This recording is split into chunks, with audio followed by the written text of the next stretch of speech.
And there we go. Welcome back to another thrilling installment of Mecha Mondays. I'm your intrepid narrator, Fraggeth, and today we're going to be reading more of whatever this book is called. Legend of the Galactic Heroes, Volume 1, Dawn, by Yoshiki Tanaka. So previously on, in the wake of Yang Wenli and his spectacular victory and seizing of Iserlohn Fortress, our legally distinct not Death Star, protecting the Iserlohn Corridor, one of only two routes to and from, or between the Galactic Empire and the Free Planets Alliance, for reasons. Even though that it doesn't really make sense if you think about it at all for any length of time. Don't think about it. Don't worry about it. Partially, it's an artificial scenario that is reinforced by the Pheasant Dominion, because their fortunes rely very heavily on trade going through them, and part of it is kind of just author fiat. The space everywhere around this corridor makes it so that it would be impractical to just go around it, above, below, or to the side of. Finding some different route apparently would just be too impractical, largely because there just aren't developed worlds in order to resupply on. I can't remember if the author actually goes into how much ships need to be refueled due to FTL travel or whatever. Suffice it to say, faster than light travel is available. They do use it. They go many light years very quickly, but at the same time, that's not enough, and you can actually have a bottleneck region that is stood for hundreds of years now. Anyway, so in the wake of the Free Planets Alliance and their staggering success, well, Yang's staggering success at capturing the Iserlohn Corridor, the political powers that be at the Free Planets Alliance have decided, you know what, let's push the offensive. Let us get a bunch of fleets together and attack the Galactic Empire. Maybe we can strike them down once and for all. Because, you know, bloodlust goes great. Even though they've been told by leveler heads, you know, this is a really bad idea. Financially, it's a losing proposition. We don't really have the cash to make this happen. But we're going to do it anyway, apparently. So how are the Imperial forces going to react to this? How is Yang going to tolerate it? He's not terribly thrilled. He feels like, oh, okay, well, I can do all sorts of great stuff, but like I'm not really in control of anything, and that's as it should be, I suppose. So how much have I set aside for myself? A pretty hefty chunk, as it turns out. But not so hefty. So yeah, let's get started and read Chapter 7 and I think Chapter 8 I had set aside. Alrighty, give me one sec here and we'll get rolling.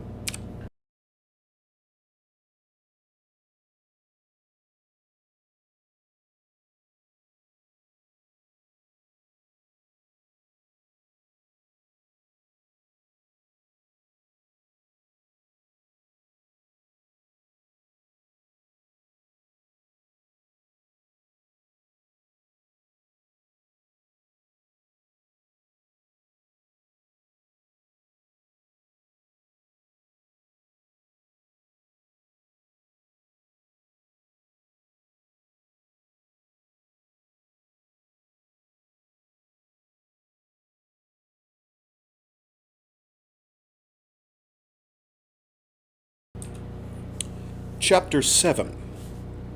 A Farce Between the Acts.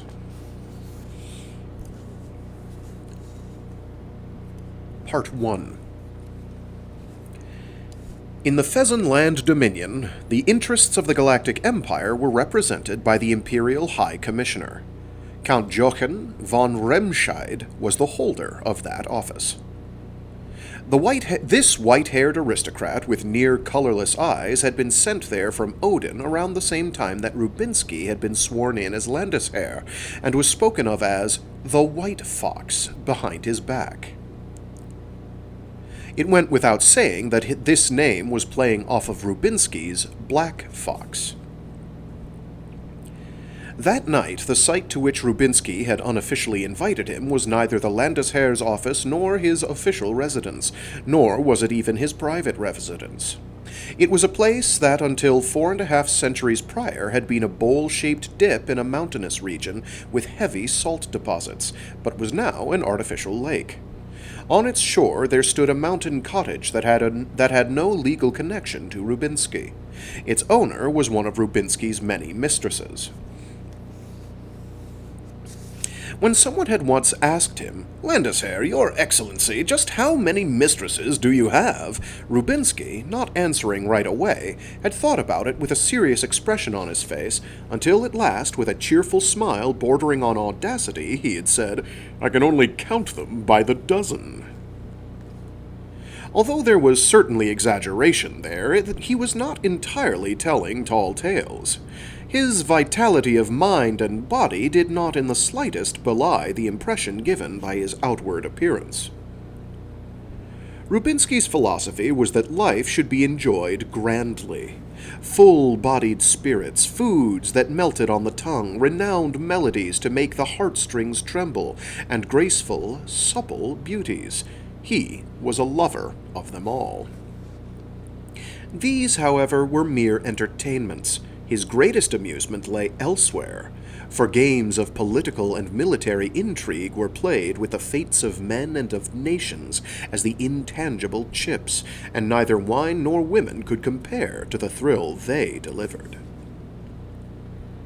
Even Machiavellian trickery, sufficiently refined, can be an art, Rubinsky reflected. Only the lowest of the low resort to threats of armed force. The words on their placards may differ, but on that point there's little difference between the Empire and the Alliance. Both are twin children born of a monster named Rudolph, he thought with malice, and share a mutual hatred for one another. Well then, since your excellency the Landesherr has gone to such trouble inviting me out here tonight, there must be something you wish to discuss, Count von Remscheid prompted as he set his wine-glass down on a marble table. Enjoying himself as he looked back at the man's guarded expression, Rubinsky replied, "Indeed I do, and I believe the topic will interest you. The Free Planets Alliance is planning an all-out military offensive against the Empire." The Imperial aristocrat needed several seconds to digest the meaning of that reply. "Your excellency means to say that the Alliance—" was what the Count started to say, but then his own words registered on him, and he corrected himself. "That the rebels are plotting lawless outrages against our empire?" It seems that after capturing the Empire's proud fortress of Iserlohn, the Alliance is boiling over with a lust for war. The Count narrowed his eyes slightly. "By occupying Iserlohn, the rebels now hold a bridgehead in Imperial territory. That is a fact, but it does not perforce follow that they will launch an all-out invasion right away." Be that as it may, it's clear the Alliance is drawing up plans for a large-scale attack. What does large-scale mean? A force over 20 million strong, which might actually exceed 30 million. 30 million? The Imperial aristocrat's near-colorless eyes shone white in the illumination. Even the Imperial military had never mobilized that large a force all at once. The difficulty in doing so was not merely a problem of numbers, it also involved organization, management, and the ability to run it all. Did the Alliance have that kind of capability? Whether they did or not, this was certainly vital intelligence, But, Landesherr, your excellency, why are you sharing this information with me? What are your aims? I'm a bit surprised, Your Excellency, the High Commissioner, would ask me such a thing. Has our Dominion ever once done anything that would put the Empire at a disadvantage? No, I've no recollection of such a thing. Naturally, our Empire has the utmost confidence in Fezzan's loyalty and faithfulness. It was an exchange with an emptiness and insincerity of which both sides were well aware. At last, Count von Remscheid left. Watching his land car as it hurriedly raced away on his monitor screen, a cruel smile appeared on Rubinsky's face. The High Commissioner would run to his office and send an emergency message to Odin. The intelligence Rubinsky had just fed him could not be ignored. Having lost Iserlohn, the Imperial military would blanch at this news and begin preparations to intercept the attack. Reinhard von Lohengram would almost certainly be the one sent out to meet them, but this time Rubinsky wanted him to win for the Empire without winning too much. If Reinhard didn't show, that would be a problem, actually. Rubinsky had not informed the Empire when he had received word that Yang was to attack Iserlohn with only half a fleet. For one thing, he'd never dreamed the attempt would succeed, and for another, he had felt like watching to see what kind of clever scheme Yang would come up with. The conclusion had been such as could even surprise Rubinsky. To think he had a trick like that up his sleeve, he had thought, genuinely impressed. He was not in a position, however, to simply be impressed and leave it at that. The balance of military power had tilted toward the Alliance, and now he needed to nudge it back slightly toward the Empire. He needed them fighting each other, hurting each other, more and more.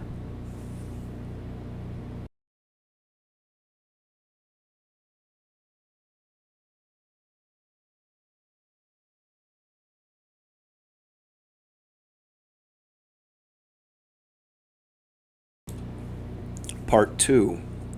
Marquis Lichtenlad, the Minister of State and acting Imperial Prime Minister, received a visit one night at the estate where he lived from Viscount Gerlach, the Minister of Finance.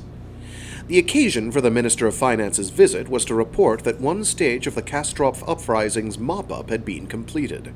Having a subordinate send a report by visiphone from one's own home was not a tradition that existed in the Empire.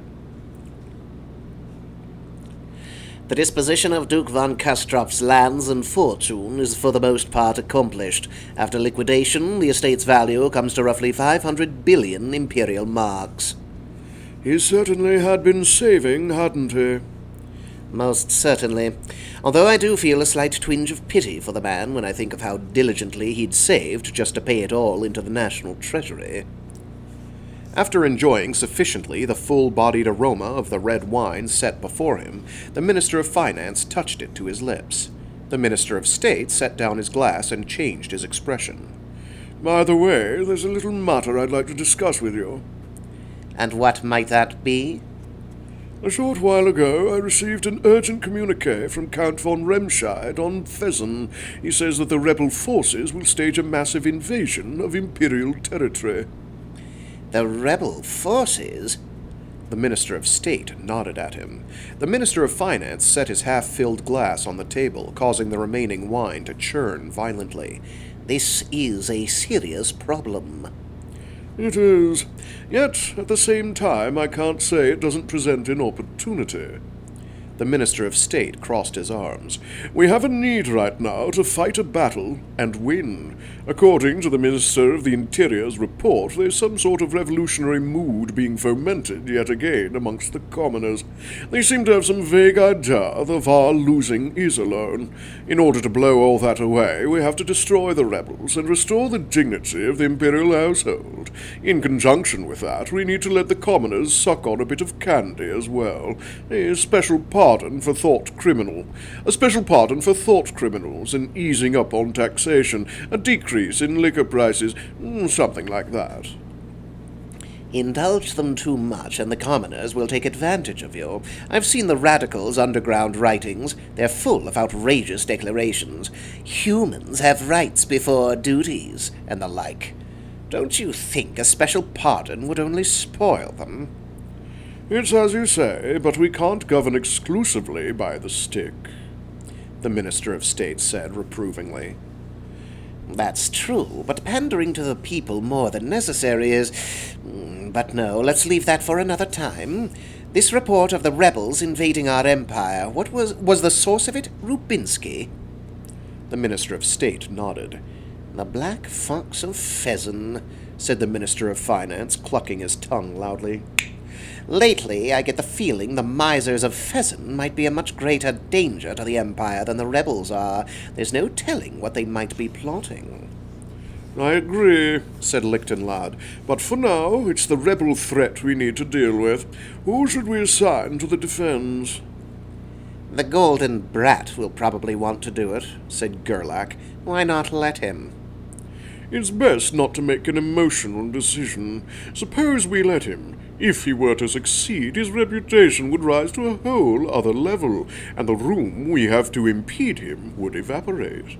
If, on the other hand, he were to fail, it would mean a fight against rebel forces under extremely unfavorable conditions, within the core of the Empire, most likely, against a huge horde of 30 million, whose morale would be soaring because of their victory. Your Excellency is too pessimistic, said the Minister of Finance, who leaned forward and began to explain his own position. Even if the rebels are victorious, they won't come out of battle with Count von Lohengram's force unscathed. The Count is certainly no incompetent, and will doubtless inflict considerable casualties on the enemy. Furthermore, the rebel force will be on a campaign very far from their home base, unable to resupply at will. On top of that, they will be lacking the geographical advantage. It's space. Spaceographical advantage. For these reasons, Imperial forces will be able to head off a battle-weary enemy at their leisure. Given the circumstances, in fact, it may not even be necessary to go out and fight them at all. If we simply wage a battle of attrition, the enemy will suffer supply shortages and psychological strain, and in the end they'll have no choice but to withdraw. If the Imperial forces wait for that moment to pursue and attack, victory will come with little difficulty. I see, said Minister of State Lichtenlad. That settles that in the event the Brat is defeated. But what if he wins? Between his military accomplishments and his exploitation of His Highness's favor, he's more than we can manage even now. I can only imagine how much more spoiled he'd become if he were victorious. I think we should let him get spoiled. One man who's risen beyond his station, we can fry him up at our leisure. It's not as if he's with his troops 24 hours a day. Once the rebel fleet has been wiped out, the Golden Brat will fall as well, the Minister of Finance said coldly. Shall we not make the most of his talents while we have need of them?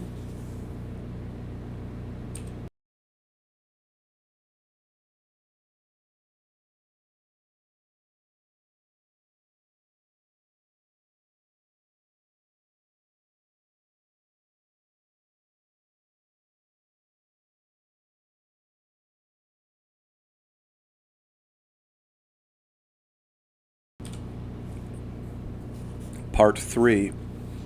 It was August 12 of the Standard Calendar, Space Era 796. On the Free Planets Alliance's capital of Heinessen, an operations planning session was being held for the invasion of the Galactic Empire. Gathered in an underground meeting room at Joint Operational Headquarters were the Director, Marshal Sitale, and 36 admirals, which meant that the commanding officer of the 13th Fleet, newly minted Vice Admiral Yang Wen-li, was among them as well. Yang didn't look well. As he had once told Captain von Schönkopf, he had believed the threat of war would recede if Iserlohn fell. The reality, however, had taken exactly the opposite shape, one that for Yang's part reminded him of the fact that he was young, or rather, naive. Even so, Yang was naturally in no mood to acknowledge the logical soundness of arguments for this mobilization and expansion of the war. The victory at Iserlohn had been nothing more than Yang's solo gambit paying off. It didn't mean that the Alliance armed forces were actually capable of defeating the Empire. The true state of affairs was that the troops were worn out to the point of exhaustion, and the wealth and power of the nation supporting them was riding a downward curve. However, This fact, which Yang himself acknowledged, was one the political and military leadership just didn't seem to understand. Military victories were like narcotics, and a sweet drug called occupied Iserlohn seemed to have caused a sudden blooming of warlike hallucinations lurking in the hearts of the people. Even in the National Assembly, where cooler heads should have prevailed, they were calling with one voice for invasion of imperial territory. The government's manipulation of information was skillful, too, but... Did we pay too little in taking Iserlohn? Yang wondered.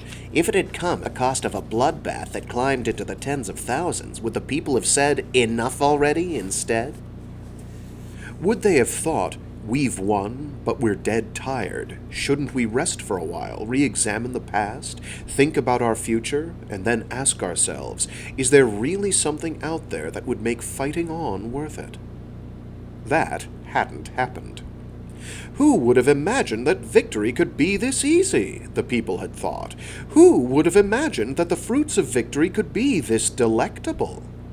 It was an irony that the one who had put those thoughts in their heads had been Yang himself. This was the last thing the young admiral had wanted, and these days the brandy content of his tea was only increasing. The Expeditionary Force's order of battle had not yet been announced to the public, though it was decided already. Marshal LaSalle Lobos, the Alliance Armed Forces Space Armada's commander-in-chief himself, was personally taking the post of Supreme Fleet Commander. As the number 2 man in uniform after Joint Operational Headquarters Director Sitole, his competitive relationship with Sitole was one that stretched back over a quarter of a century. The job of Vice Commander-in-Chief had been left vacant, and taking the seat of Joint Chief of Staff was Senior Admiral Dwight Greenhill, Frederica Greenhill's father. Under his command had been placed Vice Admiral Konev, the Operations Chief of Staff, Rear Admiral Birolainen, the Intelligence Chief of Staff, and Rear Admiral Kazeln, the Rear Service Chief of Staff. This was the first duty on the front in quite some time for Alex Kazeln, who was known for his outstanding knack for getting things done in the office. Under the Operations Chief of Staff, there were 5 Operations Staff officers. One of these was Rear Admiral Andrew Fork, a brilliant man who had graduated top of his class from Officers' Academy 6 years ago.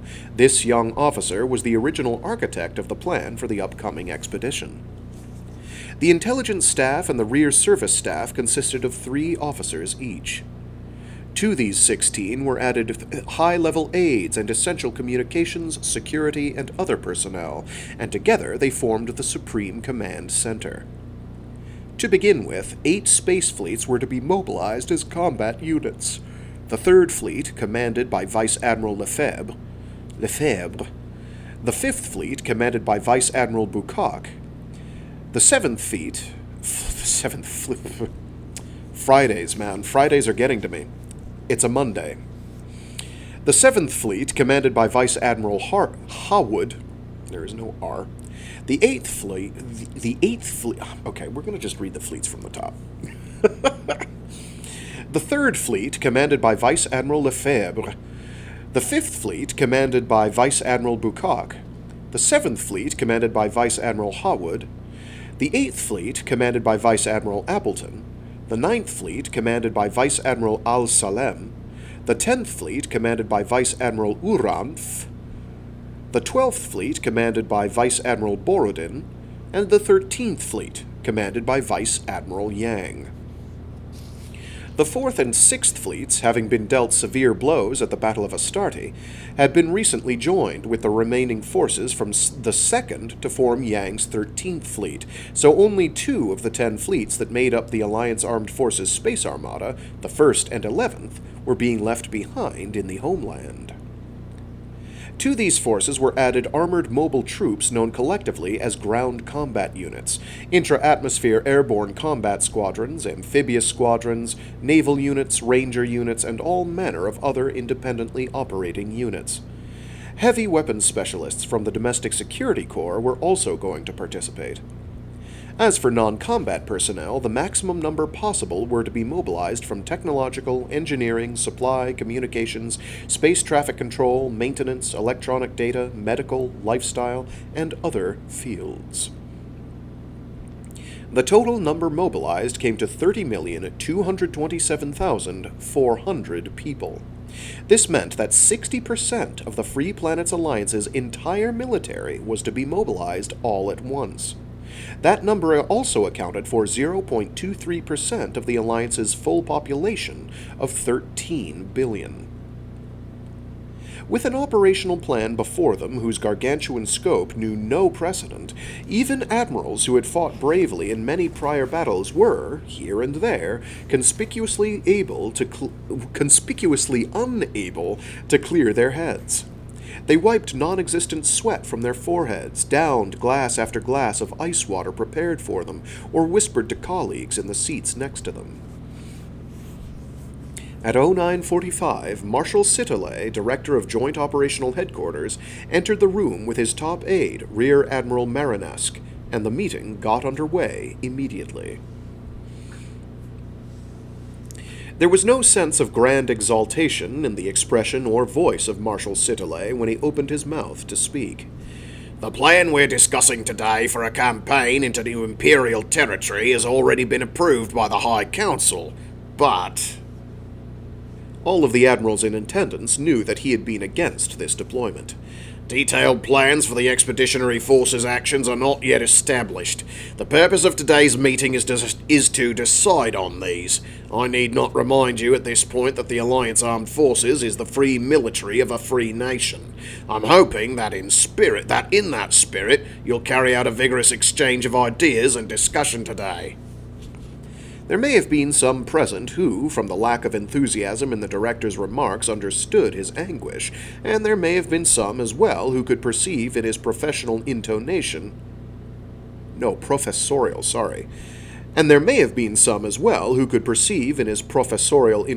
a passive-aggressive resistance. The director closed his mouth, and for a moment no one said anything. It was as if all present were simmering in their own thoughts. In the back of his mind, Yang was replaying something he'd heard from Kazeln the other day. At any rate, there are unified regional elections coming up soon. On the domestic front, there's been a string of internal scandals going on for a while now, so if they want to win, they'll have to divert the public's attention to the outside. That's what this military campaign is all about.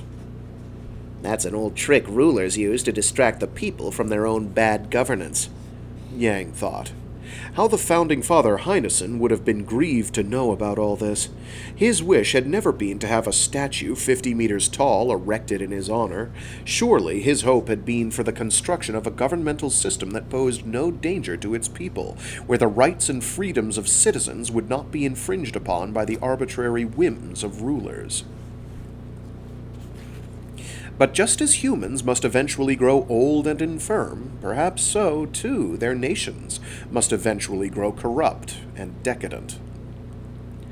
Even so, the notion of sending 30 million troops to the battlefield in order to win an election and retain power for another 4 years transcended Yang's comprehension. 30 million human beings, 30 million lives, 30 million destinies, 30 million possibilities, 30 million joys and furies and sorrows and pleasures. By sending them into the jaws of death, by swelling the ranks of the sacrificed with them, those in safe places monopolized all the profit. Though the ages turned, this outrageous correlation between those who made war and those who were made to make war had not improved in the slightest since the dawn of civilization. If anything, the kings and champions of the ancient world may have been slightly better, if only on the point of having stood themselves at the heads of their armies, exposing their own skins to the threat of physical harm. It could also be argued that the ethics of those forced to wage wars had only degenerated as well.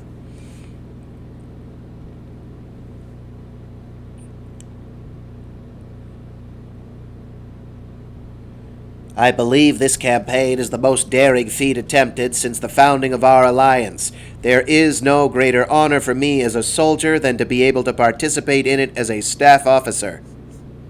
Those were the first words that were spoken. The flat, monotone... I thought it said monotone, and then I realized it had a qualifier. The flat, monotonous voice, like that of someone reading off a script, belonged to Rear Admiral Andrew Fork. He was only 26, but he looked a good deal older than that, and next to him it was Yang, who seemed boyish. The flesh on his pallid cheeks was too thin, although he was not bad-looking around the eyes and brows. However, his way of looking down at people and then sweeping his gaze upward conspired with the crook of his mouth to give him a rather gloomy impression. Though of course Yang, to whose experience the word honor student was nil, was perhaps given to regarding genius through lenses of prejudice. The next to speak after Fork's long, flowery trumpeting of the military's grand design, that is to say, the operation he had drafted himself, was Vice Admiral Uranf, commander of the 10th Fleet. Uranf was a well-built man in the prime of his life, descended from a nomadic tribe said to have once conquered half of the world of ancient Earth. He had a dark complexion and eyes that glinted with a sharp light. His courageous leadership made him stand out even among the admirals of the Alliance, and had brought him popularity among the citizenry. "We're soldiers, and as such will go anywhere if ordered. If that means striking the very seat of the Golden-Bound dynasty's tyranny, we will go, and gladly. However, it should go without saying that there's a difference between a daring plan and a reckless one. Though thorough preparation is essential, but first I'd like to ask what the strategic goal of this campaign is. Do we plunge into Imperial territory, fight one battle, and then call it a day? Are we to occupy a part of the Empire's territory militarily, and if so, will the occupation be temporary or permanent? And if the answer is permanent, will the occupied territory be turned into a military stronghold? Or are we to deal a destructive blow to the Imperial military and not turn back until we've made the Emperor swear an oath of peace? And before all that, is this operation itself considered short-term or long-term? It's a long-winded list of questions, but I'd like to hear the answers."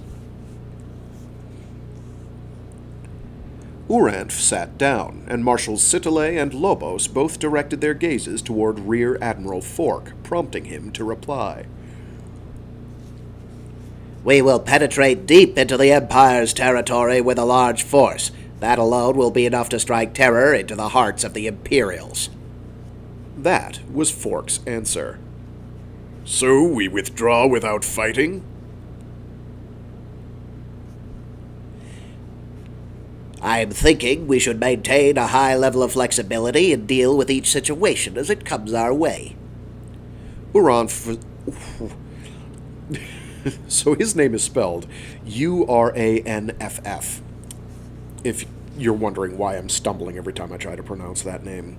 Uranf's brows drew together, showing his dissatisfaction. I think they've implied thus far that he is supposed to be of Mongolian descent. I couldn't give you a Mongolian accent to save my life, so I'm faking it. "Can you not give us a few more specifics? This is far too abstract."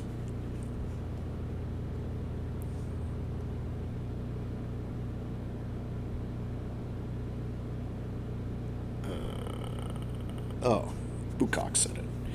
What he means is we just bumble around haphazardly, correct? The crook in Fork's lip grew more pronounced at that spiced comment. Vice Admiral Bukak, commander of the 5th Fleet, was the one who had spoken it. He was a true veteran of the Alliance Armed Forces, several notches more so than Marshal Sitale, Marshal Lobos, Senior Admiral Greenhill, and the like. He was not a graduate of Officers' Academy, but had instead worked his way up from a raw recruit, and so, although he was lower than they were in terms of rank, he exceeded them in age and experience. As a tactician, his reputation placed him in the bounds of proficient. Fork didn't reply, although he naturally felt some reserve toward the man. There was also the fact that Bukak had not been formally recognized to speak. On those grounds, Fork had apparently decided to politely ignore him. Does anyone else have anything? He said somewhat forcedly. After a moment's hesitation, Yang asked to be recognized. I'd like to hear the reason the invasion has been set for this point in time. Of course, Fork wasn't going to say, because of the election. But how would he answer? For every battle there exists something called the moment of opportunity, said Rear Admiral Fork, haughtily beginning an explanation of the matter to Yang. Letting it pass, ultimately, would be to stand in defiance of destiny itself. Someday we might regretfully look back and say, if only we'd taken action then. But by then, it will be too late. So in other words, our best chance to go on offense against the Empire is right now. Is that what you want to say, Commodore? Yang had a feeling it was ridiculous to ask for confirmation, but he asked anyway. On major offense, Fork corrected. He sure does like his adjectives, Yang thought. One sec.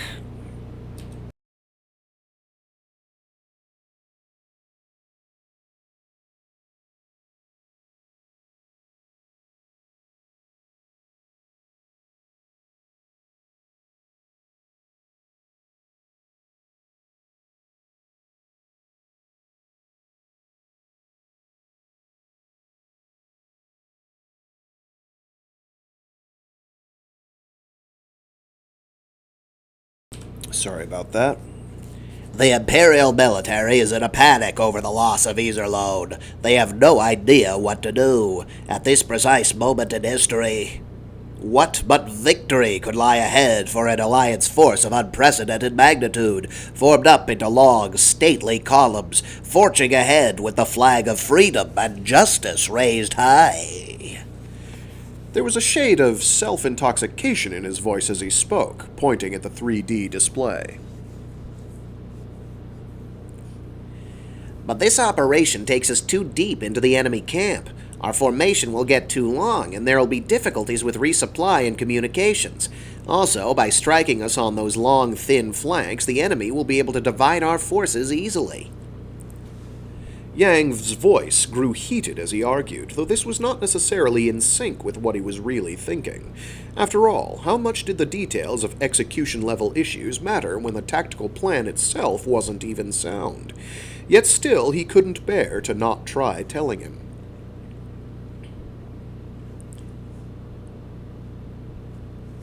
Why is it just the danger of being divided that you're emphasizing? An enemy that plowed into the center of our fleet would be caught fore and aft in a pincer attack, and would no doubt be soundly defeated. The risk is insignificant. Fork's optimistic arguments exhausted Yang, fighting back the desire to say, "Go ahead, then. Do whatever you want." Yang continued to counter him. The commander of the Imperial force is most likely going to be Count von Lohengram. There's something about his military expertise that's beyond imagining. Don't you think you should take that into account and come up with a plan that's just a little more cautious? After he finished speaking, Senior Admiral Greenhill answered before Fork was able to. Vice Admiral, I'm aware you have a high opinion of Count von Lohengram. He's still young, however. Even he must make errors and mistakes. Senior Admiral Greenhill's words didn't make much of an impression on Yang. That's true. However, the factors that result in victory and defeat are ultimately relative to one another. So if we make a bigger mistake than he does, it only stands to reason that he'll win and we'll lose. It only stands to reason that he'll win and we'll lose. And the main point, Yang wanted to say, is that the plan itself is wrong-headed. In any case, that's nothing more than a prediction. Fork concluded. Overestimating the enemy, fearing him more than necessary, that's the most shameful thing of all for a warrior, considering how that saps our troops' morale and how their decision-making and their actions can be dulled by it. The result is ultimately beneficial to the enemy, regardless of your intent. I hope you'll be more cautious about that. There was a loud noise from the surface of the meeting room table. Vice Admiral Bukak had struck it with the palm of his hand. Rear Admiral Fork, don't you think what you just said Rear Admiral Fork, don't you think what you said just now was disrespectful? How so? As the elderly admiral skewered him with a sharp glare, Fork puffed out his chest. Just because he didn't agree with you and advised caution, you think it's acceptable to go around saying he's abetting the enemy? I was merely making a general statement. I find it highly irritating to have that interpreted as the defamation of an individual. The thin flesh on Fork's cheeks was twitching. Yang could see it clearly. He didn't even feel like getting upset.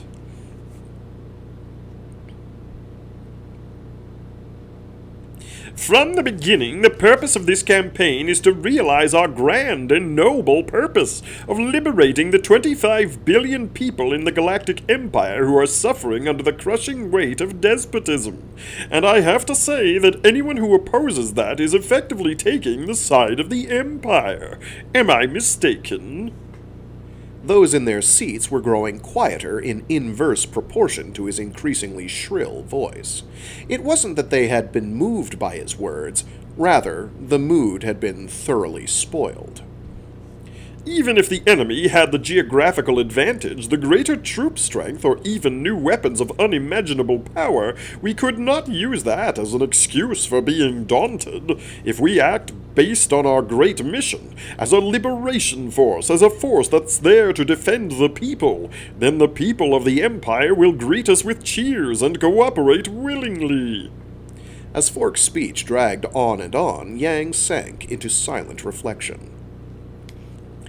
New weapons of unimaginable power were basically non-existent. Weapons invented and put to practical use by one of two opposing camps had almost always been at least conceptually realized in the other camp as well. Tanks, submarines, nuclear fission weapons, beam weapons, and so on had all entered the battlefield in this fashion, and the feeling of defeat experienced by the side that had lagged behind was verbalized not so much in the form of, "How can this be?" as, "I was afraid that might happen."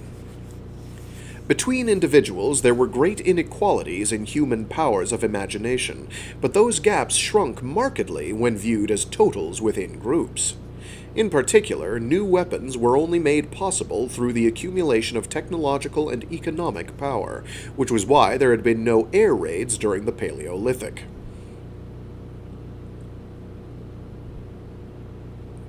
Also, looking at history, new weapons had almost never been the deciding factor in war, the exception being the Spanish invasion of the Incan Empire, but even that had been colored deeply by their having fraudulently exploited an ancient Incan legend.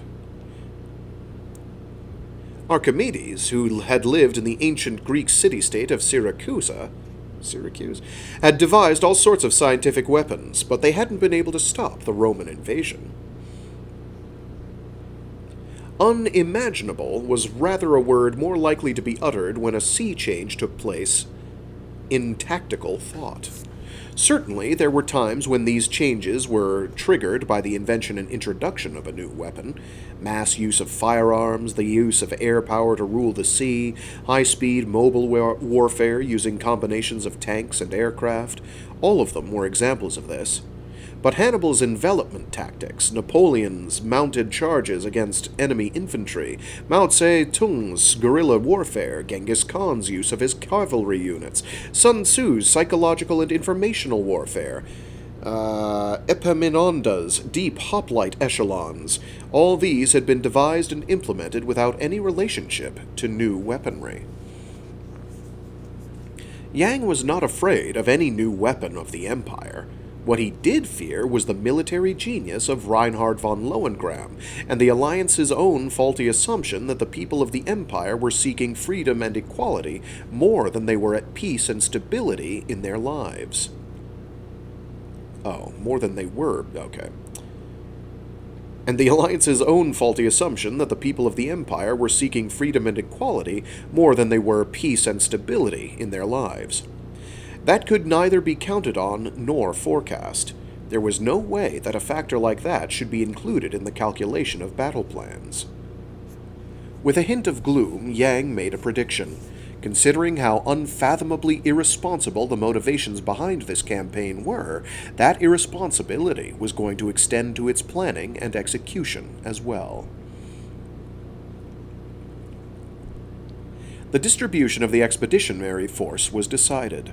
On point were Admiral Uranf's 10th Fleet, and in the second column, Yang's 13th. General headquarters for the expeditionary force would be set up at Iserlohn Fortress, and for the duration of the operation, the Supreme Commander of the expeditionary force would also double as commanding officer of Iserlohn.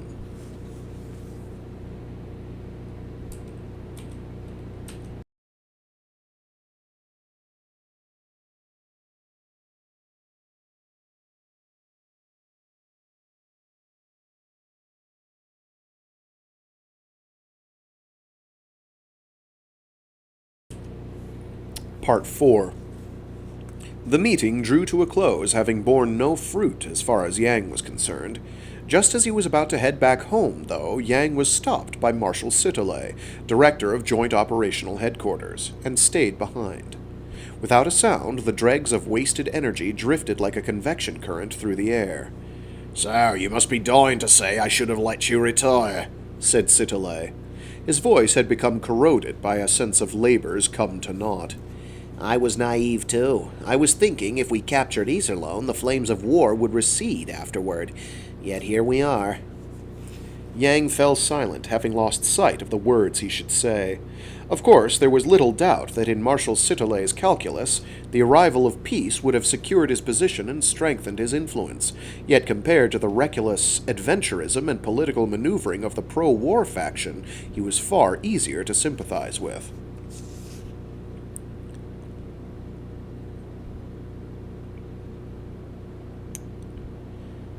Ultimately, I guess I got tripped up by my own calculations. If Iserlohn hadn't fallen, the Hawks might not be making a gamble this dangerous. At any rate, you could call this just desserts as far as it concerns me, but for you, I've made a real mess. Are you planning to retire? Oh, wait. I'm not actually sure if that is... Oh, I see. Okay, I had them flipped. My bad. Ultimately, I guess I got tripped up by my own calculations. If Iserlohn hadn't fallen, the Hawks might not be making a gamble this dangerous. At any rate, you could call this just desserts as far as it concerns me, but for you, I've made a real mess. Are you planning to retire? Right now, I can't. Once this campaign is finished, though, I'll have no choice but to resign, regardless of whether it fails or succeeds. If the expedition failed, Marshal Sitole, as the highest-ranking man in uniform, would of course be driven to take responsibility with his resignation. On the other hand, if it succeeded, there was only one higher post with which to reward Marshal Lobos, Supreme Fleet Commander of Expeditionary Force, for his accomplishment, that of Director of Joint Operational Headquarters. The fact that Marshal Sitole had been against this campaign would also work against him. His expulsion would take the form of a graceful bow-out to make way for Marshal Lobos. No matter which way the die rolled, his future was already decided. All that was left for Sitole was to prepare himself for it gracefully. I'm only telling you this because the circumstances are what they are, but what I am hoping for is that this expedition fails with the smallest possible number of casualties. Yang didn't say a word. If there's a rout, there'll of course be a lot of blood spilt over nothing, but what happens if we win? It's clear as day the Hawks will pounce on the opportunity, and neither reason nor political calculation will be enough to make them accept subservience to civil governance any longer. Then they will stampede and eventually fall into a gorge. The history books are full of nations that were driven to ultimate defeat because they won a battle when they shouldn't have. You should know all about that. Yeah. The reason I turned down your resignation was because I figured I could count on you to understand if things came to this. It's not like I foresaw our present circumstances, but as a result of them, your presence in the military has become even more vital. Yang continued to listen in silence. You know a lot about history, and that's given you a certain contempt for authority and military power. I can't say I blame you, but no organised nation can exist free of those things. That being the case, political and military power should be placed in the hands of competent and honest people, not those who are the polar opposite, so the state can be reined in by reason and conscience. Being a soldier, I won't venture to speak of politics, but speaking strictly of his role in the military, Rear Admiral Falk is unfit. The intensity with which he spoke these words surprised Yang. For a moment, Sitole looked like he was struggling to control his own emotions. He carried this operations plan directly to the chairman of the High Council secretary by way of a private route.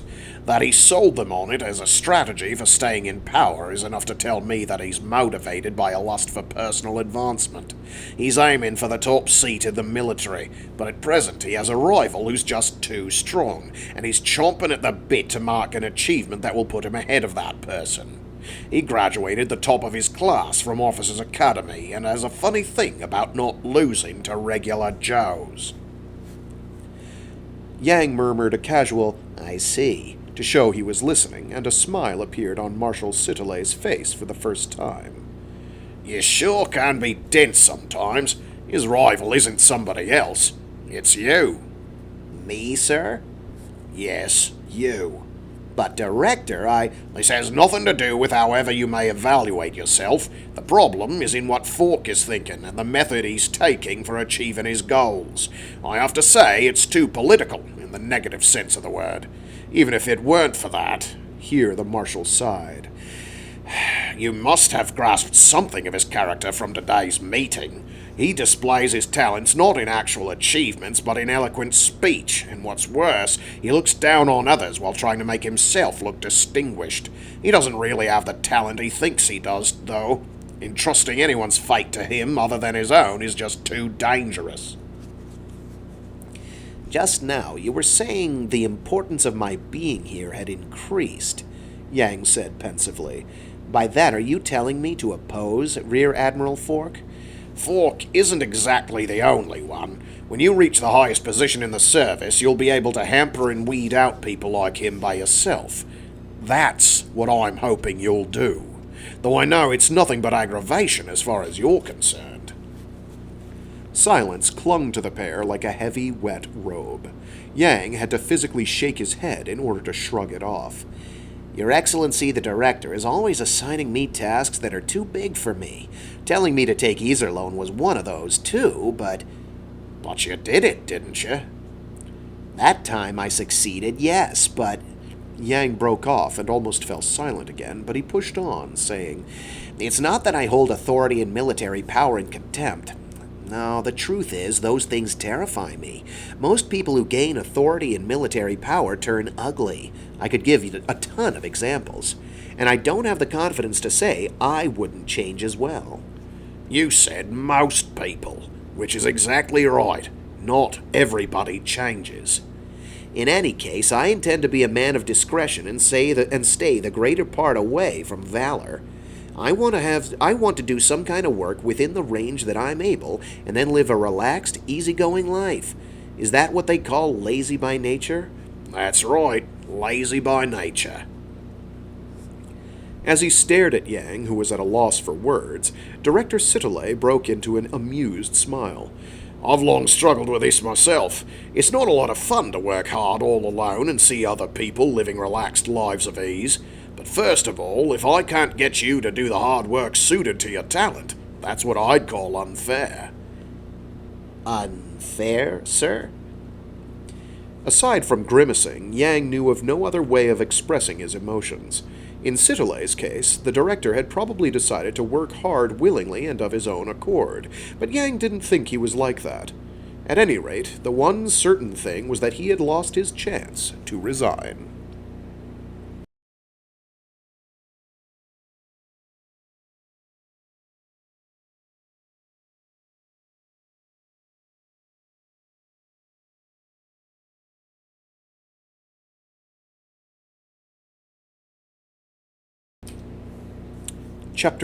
Part 5.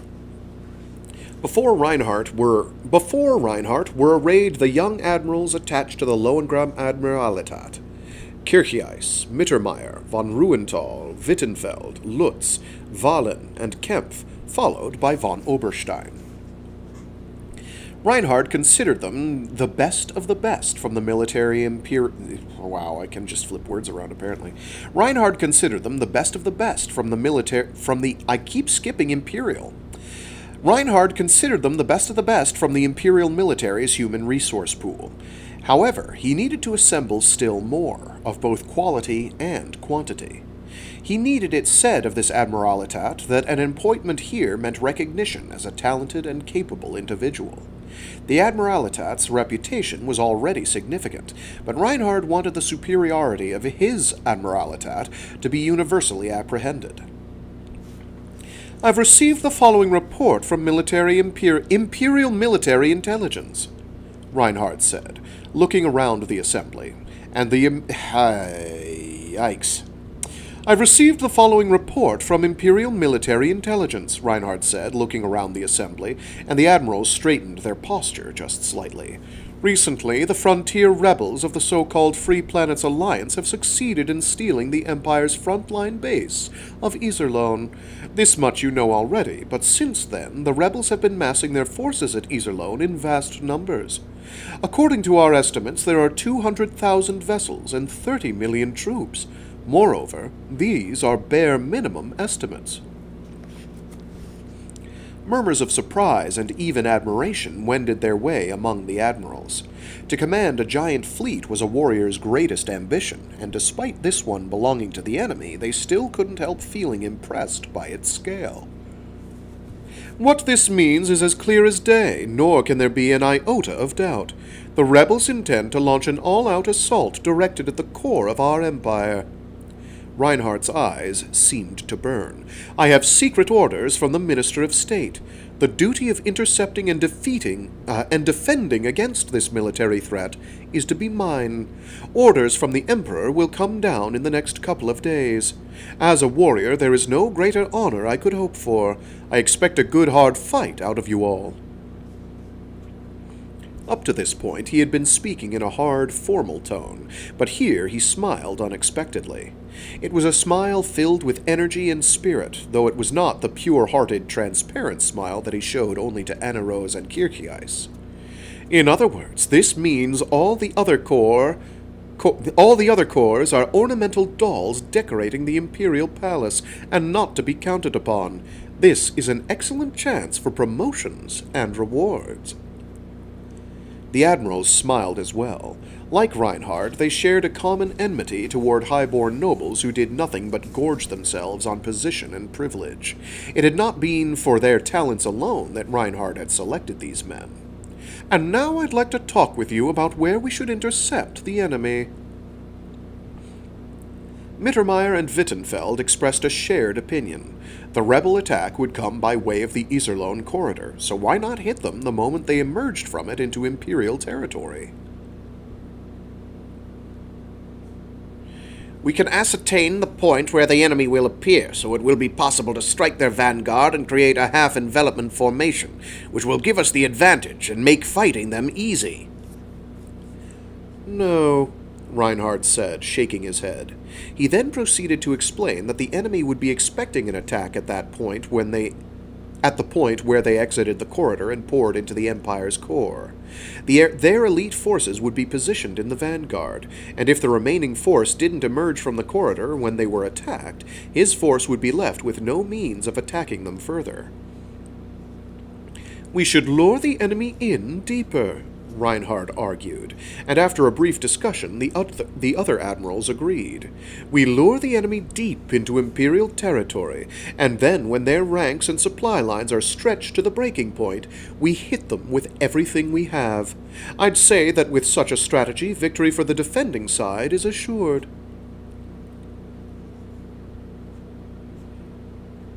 But that will take a lot of time, said Mittermeier. He had a firm, if smallish build, and certainly looked like a sharp young officer. He had unruly, honey-colored hair and gray eyes. As this is, in Rebels of the Alliance's own words, the most daring feat since their founding, it's sure they'll cut no corners when it comes to the preparation of their ranks, equipment, and supply lines. It will take a considerable amount of time for their materiel to be exhausted and for their fighting spirit to wane.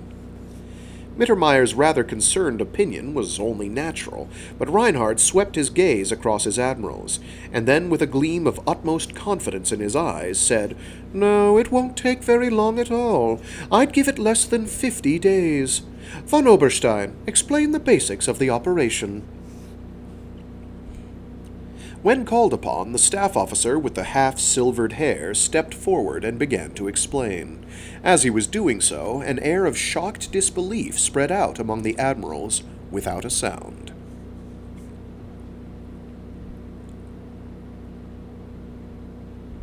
On August 22, SE-796, General Headquarters for the Free Planets Alliance's Expeditionary Force to Imperial Territory was established within Iserlohn Fortress. Around that time, 30 million troops from the capital of Heinessen and its surrounding star systems were assembling columns of warships and setting out toward a distant battle space.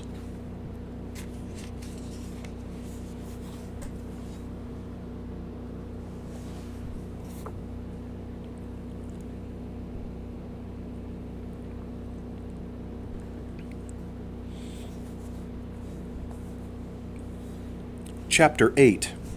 Lines of Death. Part 1. For the first month, a dazzling excitement was the constant companion of all the Alliance's space fleets.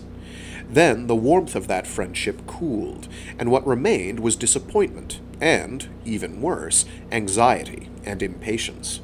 There was a question the men began asking one another, the officers in places where no enlisted men would hear, and the enlisted men in places where there were no officers. Why doesn't the enemy show themselves?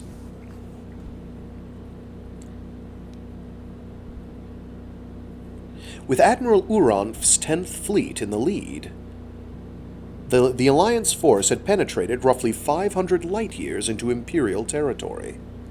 200 star systems had fallen into their hands, and of those, over 30 were inhabited, albeit with populations whose levels of technological development were low. A total of about 50 million civilians were living on these worlds. The colonial governors, frontier counts, tax officials, and soldiers who were supposed to be governing these people had all fled, and the Alliance had been met with virtually no resistance to speak of. "We are a liberation force." That was what the Alliance's pacification officers announced to the throngs of abandoned farmers and miners. "We promise you liberty and equality. You won't suffer any more under the oppression of despotism.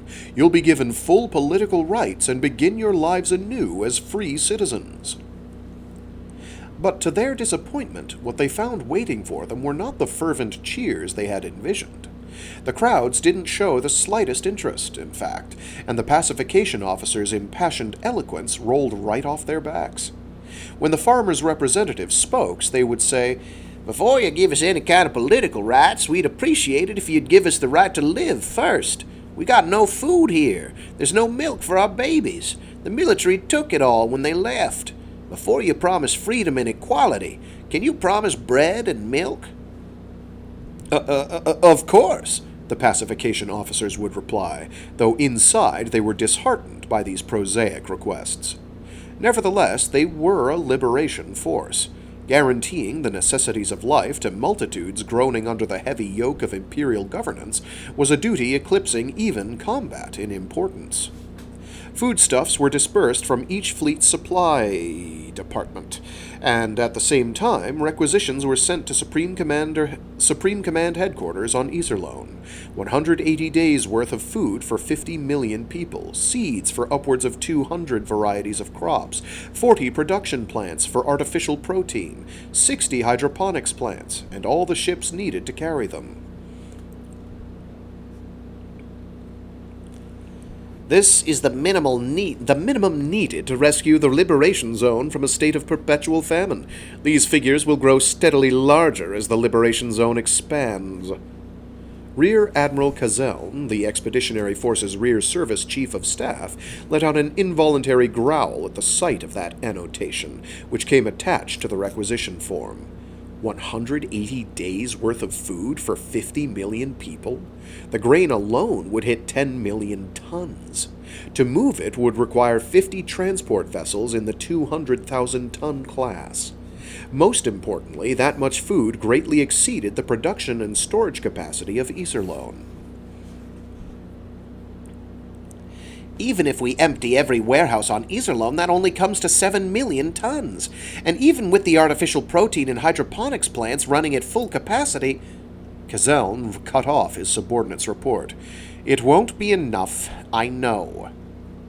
The resupply plan, designed for the 30 million soldiers of the Alliance, had been drawn up by Kazeln himself, and he had been confident regarding its implementation.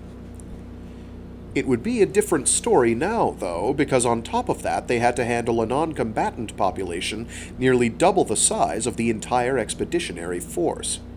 He would need to make corrections to the plan that would triple its scale, and he would need to do it fast. Kazeln could easily imagine the cries from the fleet's supply departments as they strained under the excessive burden. Still, are these pacification officers all imbeciles? What was sticking in his craw was that line in the note attached to the requisition form. These figures will grow steadily larger as the Liberation Zone expands. Didn't that mean the burden on the resupply effort was only going to get heavier? This was no time for childlike rejoicing over the expansion of seized territory. And furthermore, there was a faint suggestion of something else in all this, of something that was terrifying. Kazeln requested a meeting with the Supreme Commander, Marshal Lobos. In his office he found Rear Admiral Fork of the operations staff present as well. This he had been expecting. Fork enjoyed a greater share of the Supreme Commander's confidence than even his Chief of Staff, Senior Admiral Greenhill. He could usually be found keeping a watchful eye by his boss's side, and lately there were whispers that the Supreme Commander's nothing but a microphone for the ops staff. When he opens his mouth, it's really Rear Admiral Fork who's speaking. These must be about the requisitions from the pacification teams, Marshal Lobos said, rubbing his meaty jowl. Whatever it is, I'm busy enough even without it, so make this quick. One didn't get to the rank of Marshal by being incompetent. Lobos was a man who knew how to get results on the front lines, methodically processing paperwork in the rear, lead large forces, and manage staff. Or at least he had known until some point during his 40s. Now, however, his decline was plain to see. He was lethargic in all things, and his lack of energy was especially noticeable when judgment, insight, and decision-making were called for. Which was probably why Rear Admiral Fork was being allowed to do as he pleased, making all the decisions. Un momento. If there were a way I could block all these Twitch bots, I would do it in a heartbeat. Be banished to the negative zone!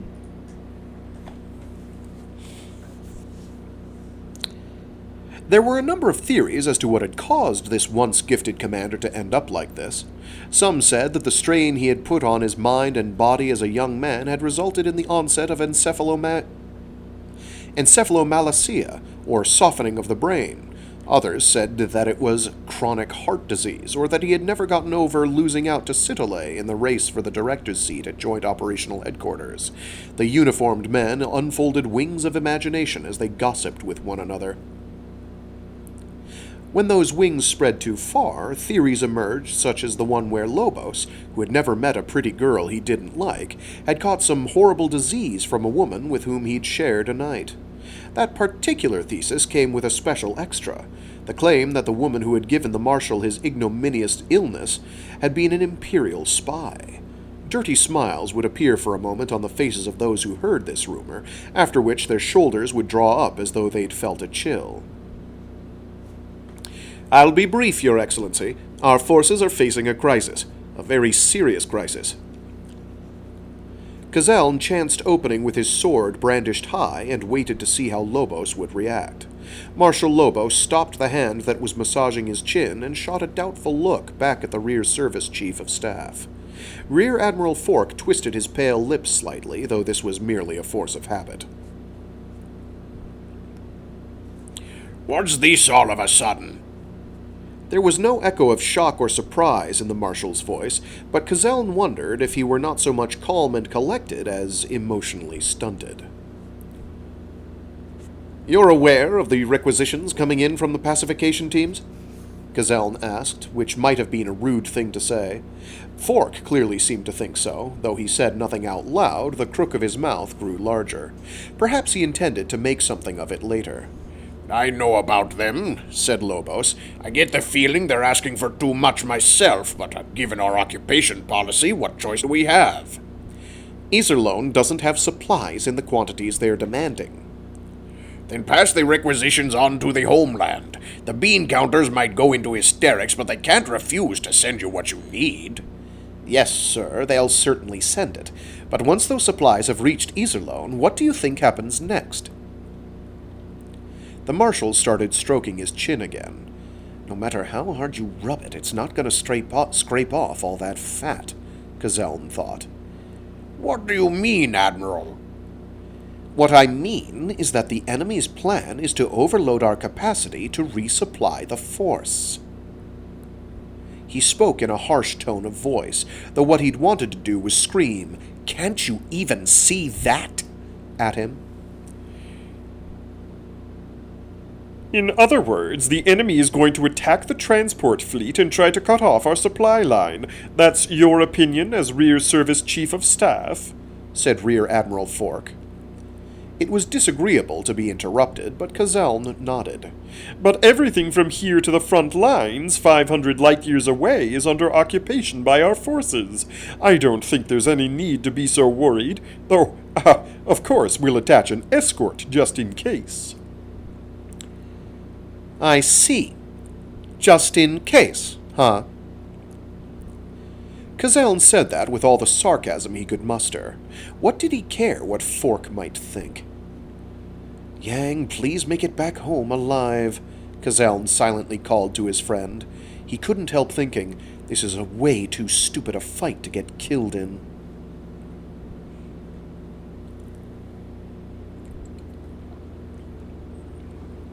Part 2. In the Alliance's capital of Heinessen, a fierce debate was unfolding between factions supporting and opposed to the large-scale requisitions from the Expeditionary Force. Those in favor said, the expedition's original goal was to liberate a people groaning under the oppression of imperial rule. Rescuing 50 million people from famine is obviously the moral thing to do as well. Furthermore, when people learn that our forces have saved them, that, coupled with their opposition to imperial rule, will cause public sentiment to tilt inevitably in the direction of our alliance. For reasons both military and political, the Expeditionary Force's requests should be honored, and foodstuffs and other necessities be given to the residents of the occupied zone. There was also a counter-argument. This expedition has been poorly planned from the start. The initial plan alone required expenditures totaling 200 billion dinars. That comes to 5.6% of the national budget for this year and more than 10% of the military's budget. Even with those expenses alone, it's certain we'll be way over budget when financial accounts are settled. Add in securing the occupied zone and provision of foodstuffs for its residents, and fiscal bankruptcy becomes certain. They should end this campaign, abandon the occupied territories, and return to Iserlohn. Just holding Iserlohn is enough to block incursions from the Empire.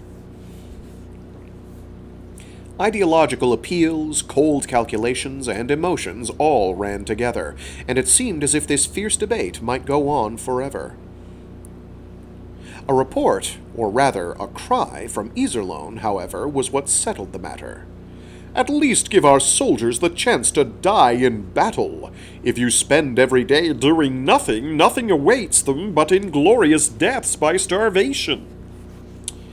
Supplies were assembled in accordance with the military's demands, and they began shipping them out, but not long after, additional requisitions came in for almost the same amounts as the previous ones. The occupied zone expanded, and the number of people residing within it swelled to 100 million. Naturally, there was no way to avoid an increase in the amount of supplies needed. Those who had supported the earlier requisitions felt humiliated, as one might expect. The opposing side said, "Didn't we try to tell you? There's no end to it, is there? 50 million has turned to 100 million. Before long, 100 million will turn into 200 million. The Empire intends to destroy the finances of our alliance. The government and the military blindly walked right into this and are not going to be able to avoid responsibility. We have no other options left. Withdraw." "The Empire is using the innocent civilians themselves as a weapon to resist our forces' invasion. It's a despicable tactic, but considering that we're doing this in the name of liberation and rescue, one can't help admitting it's an effective one. We should go ahead and withdraw. Otherwise, our force is going to stagger along under the weight of all the starving civilians it's carrying, and ultimately be pummeled by a full-on counterattack when its strength gives out." So spake Juan Labello, chairman of the Finance Committee in the High Council. Those who had supported the mobilization said not a word. Instead, they merely sat in their seats looking glum, or rather, shell-shocked. Madame Cornelia Windsor, chairwoman of the Intelligence Traffic Committee, was staring at the ashen screen of a computer terminal displaying nothing, her comely face gone rigid. By this point, even Madame Windsor knew all too well that there was nothing else to do but withdraw. Nothing could be done about the expenditures thus far, but the nation's finances could not endure further expenses. However, if they pulled out now without having achieved any kind of military successes at all, she would lose face for having supported it. Not only those who had opposed this deployment from the start, but also those of the pro-war faction presently supporting her would no doubt seek to hold her politically accountable. The seat of council chair that she had longed for since she first decided to go into politics would recede from her as well. What were those incompetents at Iserlohn doing? Madame Windsor was seized with a fearsome anger. She ground her teeth and clenched her fists, and her beautifully manicured nails dug into the palms of her hands.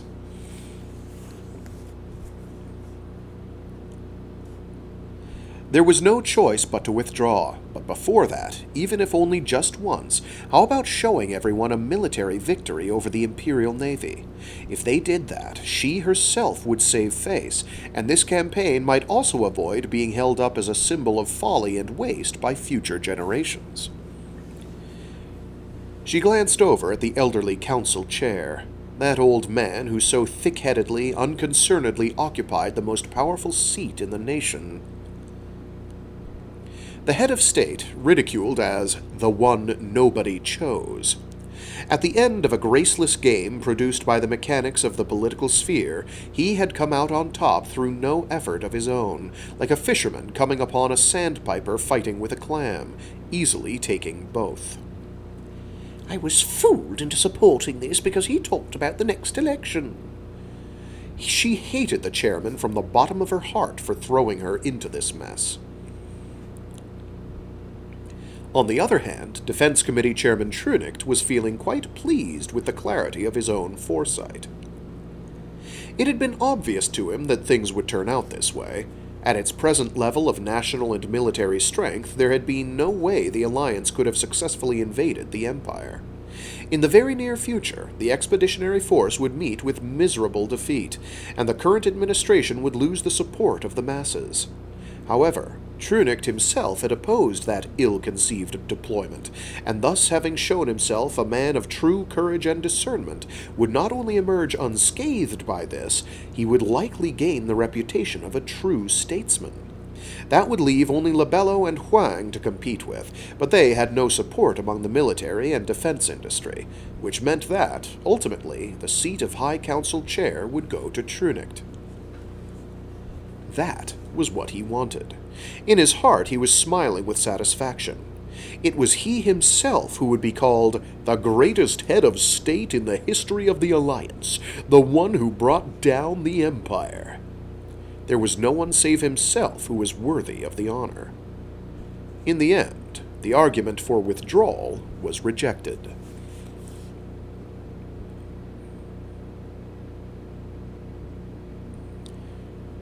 Until some sort of result has been achieved on the front, we shouldn't do anything that would shackle our forces.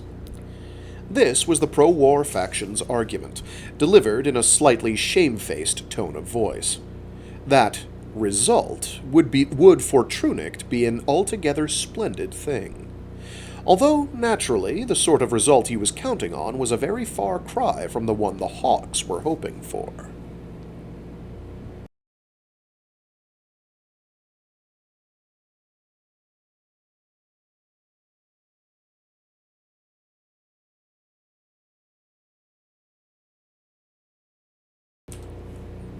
Part 3.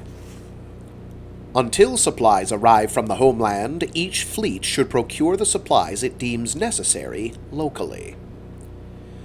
When that directive was relayed to the leadership of each of the Alliance fleets, faces turned red with anger.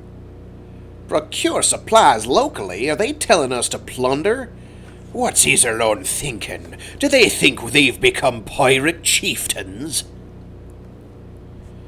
When your supply plan fails, it's the first step on the road to strategic defeat. Militarily, that's just common sense. They're trying to force the front lines to take the blame for it. Didn't Supreme Command HQ say the supply system was perfect? What happened to all their big talk? They're telling us to somehow procure something that was never even here in the first place. Though Yang did not join in with this chorus of rumbling complaints, he fully agreed with them. Supreme Command HQ was behaving extremely irresponsibly, but since irresponsible motives had been behind this deployment from the get-go, it had been too much to hope for that there would be any responsibility in its execution and operation. He hated to think what Kazeln must be going through. Even so, we're at our limit, he thought. Thanks to having continued to feed residents of the occupied zone, the 13th Fleet was now just about to reach the bottoms of its stores. The unease and dissatisfaction of Captain Uno, the supply chief, exploded. The civilians aren't looking for ideals or justice. All they care about is their stomachs. If the Imperial Navy were to bring in the foodstuffs, they'd bow themselves to the ground, shouting, "Hail to His Highness the Emperor!" They only live to satisfy their base instincts, so why do we have to starve in order to feed them? So we don't become Rudolph.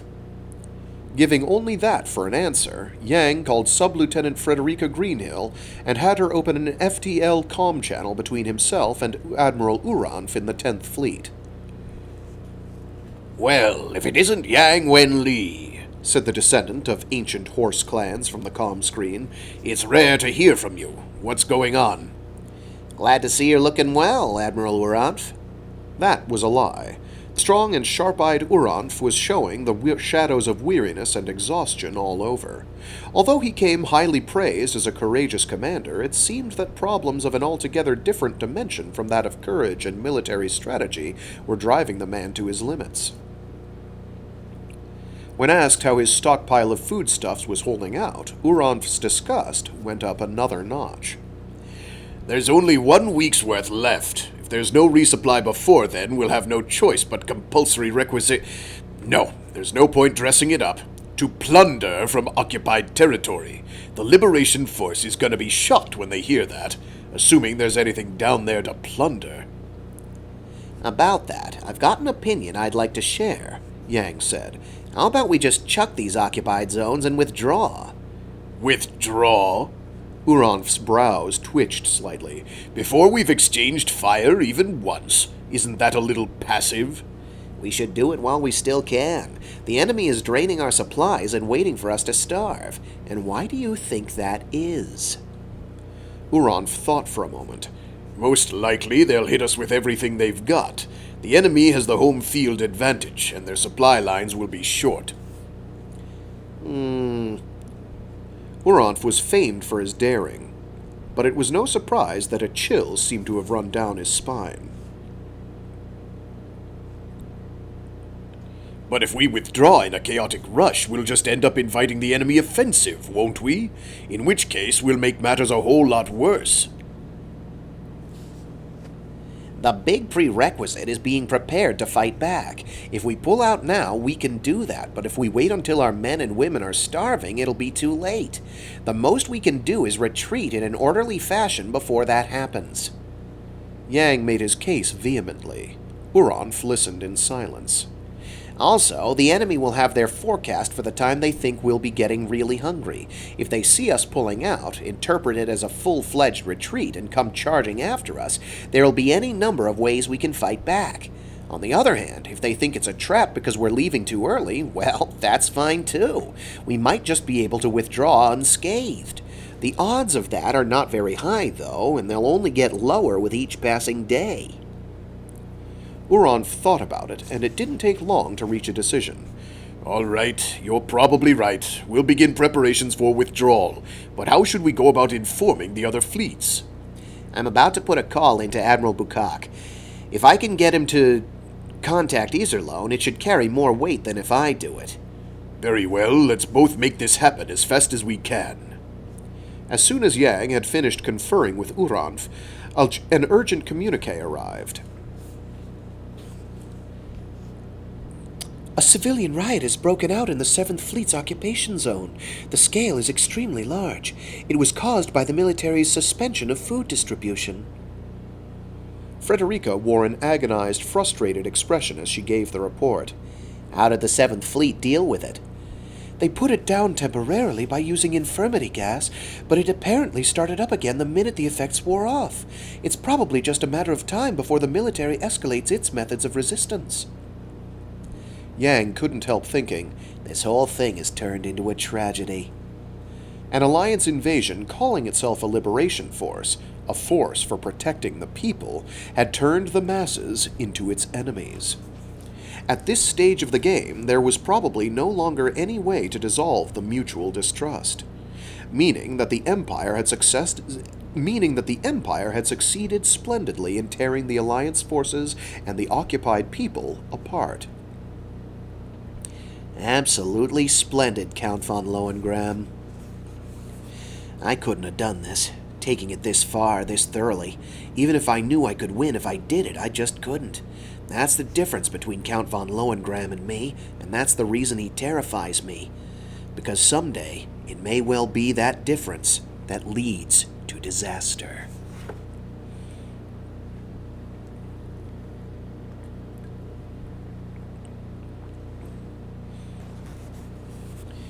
When Vice Admiral Bukak, commander of the Free Planets Alliance 5th Fleet, made an FTL call to Supreme Command HQ at Iserlohn, it was the pallid face of Operations Staff Officer Fork that appeared on his comm screen. I asked for an appointment with His Excellency the Supreme Commander. I don't remember saying that I wanted to talk to you. Ops staff shouldn't stick their noses into places where they haven't been invited. The voice of the old admiral was scathing. In force and gravitas, there was no way Fork could come close to matching it. The young staff officer was taken aback for just an instant before haughtily retorting, Appointments with His Excellency the Supreme Commander, as well as reports and the like, all go through me. What is your reason for requesting an appointment? I don't have to talk to you. Even Bukak forgot his age for a moment, assuming the posture of someone spoiling for a fight. Then I can't connect you. What? No matter how high your rank, you have to observe the rules. Shall I end this transmission? You made those rules up yourself, didn't you? thought Bucock, though in this case he had no choice but to concede. All the fleet commanders on the front line want to withdraw. I'd like to obtain the Supreme Commander's consent in this matter. Did you say withdraw? Rear Admiral Fork's lips twisted into the very shape the old Admiral had been expecting. Admiral Yang might say something like that, but I didn't expect to hear someone as renowned for his courage as you, Admiral Bucock, arguing for withdrawal without combat. Stop it with the cheap shots, Bucock said. We wouldn't be in this mess if you people hadn't come up with such a slipshod deployment proposal in the first place. Try feeling just a little bit responsible. This is the perfect time. This is the perfect chance to slaughter the Imperial Navy in one fell swoop. What are you so afraid of? If I was in your shoes, I wouldn't withdraw. That insolent and thoughtless remark set off flashes like supernovas in the old Admiral's eyes. Is that so? Fine then. I'll switch places with you. I'll come back to Iserlohn, and you can come to the front in my place. Fork's lips were reaching a point at which they could twist no further. Please don't suggest the impossible. You're the one insisting on impossibilities, and you're doing it without budging from the safe place where you're sitting. Are you insulting me, sir? I'm just sick and tired of listening to lofty-sounding words, Bucock said. If you want to show your talent, you should do it with a record of accomplishments, not eloquent speeches. How about giving command a try and finding out whether or not you've got what it takes to give orders to others? The old Admiral fancied he could hear the sound of the blood draining from Fork's narrow face. What he saw, however, was not his imagination. The young staff officer's eyes lost focus as confusion and terror spread out over his features. His nostrils flared, and his mouth opened into a bent quadrilateral. He raised both his hands, hiding his face from Bucock's view, and after a pause of about 1 second, a cry rang out that was somewhere between a moan and a scream. Bucock looked on speechlessly as the image of Rear Admiral Fork sank down below the bottom of his comm screen. In Fork's place, he saw figures running back and forth, but for the moment there was no one to explain what was going on. "What's happened to him?" he asked Lieutenant Clementi, the aide who was standing off to one side. But Clementi didn't know either. The old Admiral was made to wait in front of the screen for about 2 minutes. At last, a young medical officer in a white uniform appeared on the screen and saluted. Sir, this is Lieutenant Commander Yamamura. I'm a medical officer. At present, His Excellency Rear Admiral Fork is being treated in the infirmary. Please allow me to explain the situation. Something about Yamamura struck Bucock as a little self-important. What's wrong with him? Neurogenic blindness brought on by conversion hysteria. Hysteria? Yes, sir. Feelings of frustration or failure caused him to become abnormally agitated, and this temporarily paralyzed his optic nerves. He'll be able to see again in about 15 minutes, but at times like this, it's possible for episodes to happen any number of times. The cause is psychological, so unless the cause can be removed... What can be done about it? Bucock demanded. You mustn't oppose him. You mustn't engender any feelings of failure or defeat in him. Everyone should do as he says, and everything needs to go his way. Are you being serious, medical officer? These are symptoms we sometimes see in small children who grow up in environments where they always get their way and develop abnormally large egos. It's not a problem of good or evil. The only important thing is that his ego and desires be satisfied. Therefore, it won't be until the admirals apologize for their rudeness, give their all in executing his plan, and realize victory, so that he becomes an object of praise, that the cause of his illness will be resolved. Well, I'm awfully grateful to hear that. Bucock was in no mood for losing his temper. So 30 million soldiers have to stand in the jaws of death in order to cure this guy's hysteria. That's just wonderful. I'm so moved I think I'm gonna drown in a sea of tears. Sorry, I'm so moved I think I'm just gonna drown in a sea of tears. The medical officer made a weak smile. If we focus on the single point of curing His Excellency Rear Admiral Fork's illness, that is what it will take. If we widen our view to include the entire military, a different way of solving the problem presents itself, naturally. Exactly. He should resign, the old admiral barked. It may be for the best this has happened. The Imperial military would be dancing for joy if they learned that the strategist in charge of 30 million troops has the mentality of a kid crying for chocolate. After a slight hesitation, Yamamura said, "In any case, I'm not authorized to speak on any matter outside of his medical condition. I'll put on His Excellency the Joint Chief of Staff." Disgusted, Bucock thought, so the unofficial wedding of politicians hoping for an election victory and a bright young soldier given to childish fits of hysteria has resulted in 30 million troops being mobilized. You'd have to be a self-intoxicated masochist or one serious warmonger to hear that and genuinely want to fight harder. Admiral? The man who replaced the medical officer on the comm screen was Senior Admiral Greenhill, the Expeditionary Force Joint Chief of Staff. There was a deep shadow of anxiety on his handsome, gentlemanly face. "Well, Admiral Greenhill, I'm sorry to bother you at such a busy time." It was one of the old admiral's virtues that people just couldn't hate him, even when he was being openly sarcastic. Greenhill smiled the same sort of smile that the naval doctor had. "I'm sorry as well that you had to see such an unsightly moment. We'll need the Supreme Commander's sanction, but I think we'll be giving Rear Admiral Fork some R&R right away. In that case, how about the proposal from the 13th Fleet to withdraw? I'm 100% in favor. The men on the front lines are in no shape for combat, mentally or physically." Wait just a minute.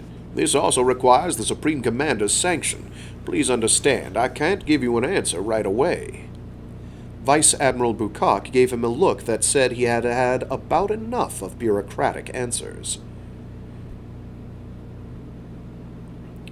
"I'm aware this may sound indiscreet, Admiral, but I wonder if you could arrange for me to speak directly with the Supreme Commander?" The Supreme Commander is taking a nap right now," Greenhill said. The old admiral's white eyebrows drew together, and he blinked his eyes rapidly. Then, slowly, he asked, "What did you just say, Admiral?" Senior Admiral Greenhill's reply was all the more solemn. "The Supreme Commander is taking a nap. His orders are not to wake him for anything outside of an enemy attack, so I will relay your request to him when he wakes. Please, wait until then." To that, Bucock made no attempt at answering. His eyebrows quivered so slightly that the movement was almost undetectable. "Very well. I understand very well." Well over a minute passed before the old admiral continued, in a voice of tightly restrained emotion.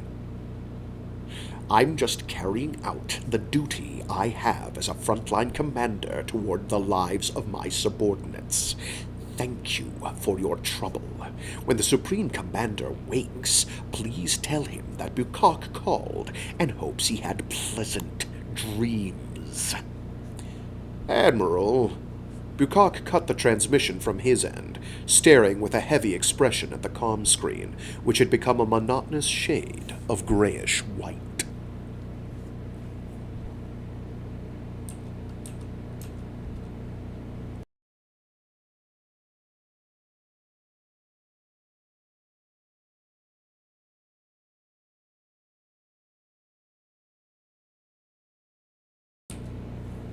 Part 4. Reinhard finished reading the reconnaissance team's report, nodded once, and summoned the red-haired Vice Admiral Siegfried Kircheis. To him, he assigned a mission of great import. "A fleet of supply ships will be dispatched from Iserlohn to the front lines. That's the enemy's lifeline. Take all the forces I've given you and go smash it. I'll leave the details to your own discretion." "As you wish." Use whatever intelligence, organizations, and supplies that you need. Kircheis saluted, turned on his heel, and started to leave, but Reinhard suddenly called him to a halt. His friend looked back mistrustfully, to which the young Imperial Marshal said, "This is to win, Kircheis." Reinhard knew. He knew that Kircheis was critical of the harsh tactic he'd employed, of letting the people in the occupied territories starve in order to shackle the enemy's hands and feet. It didn't show in Kircheis's face, let alone in his words, but Reinhard understood only too well. He knew the kind of man that Siegfried Kircheis was. Kircheis saluted once more and left the room. Then Reinhard informed the rest of the admirals. "While Admiral Kircheis is knocking out the rebel supply fleet, our forces will launch an all-out assault. At that time, I'll put out a false report that the delivery fleet came under fire but is now safe. That's to prevent the rebel force from losing its last hope and resorting to the actions of a cornered animal. At the same time, it's also to keep them from realizing that we've gone on the offense. Naturally, they'll realize at some point, but the later the better." He glanced over at the man who was sitting by his side. Before, it had always been a tall, red-headed youth at his side. Now it was a man with half-silvered hair, Paul von Oberstein. Though he had made the decision to put von Oberstein there himself, it still felt a little strange. "Furthermore, our supply corps will provide food to the people the moment the occupied territories are recovered.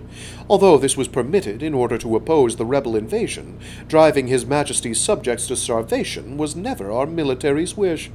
Furthermore, this is a measure necessary to demonstrate to the residents of the frontier that it's the Empire alone which is responsible enough to rule them." Reinhard's true intent was not to win hearts and minds for the Empire, but for himself, although there was no need to go out of his way to tell them that here and now.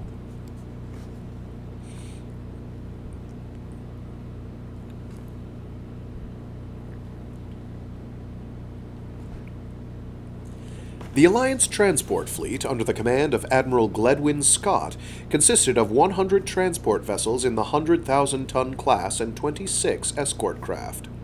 Regarding the number of escorts, Rear Admiral Kazeln, the Rear Service Chief of Staff, had argued, "That's not enough. At least give them 100," but the request had been denied.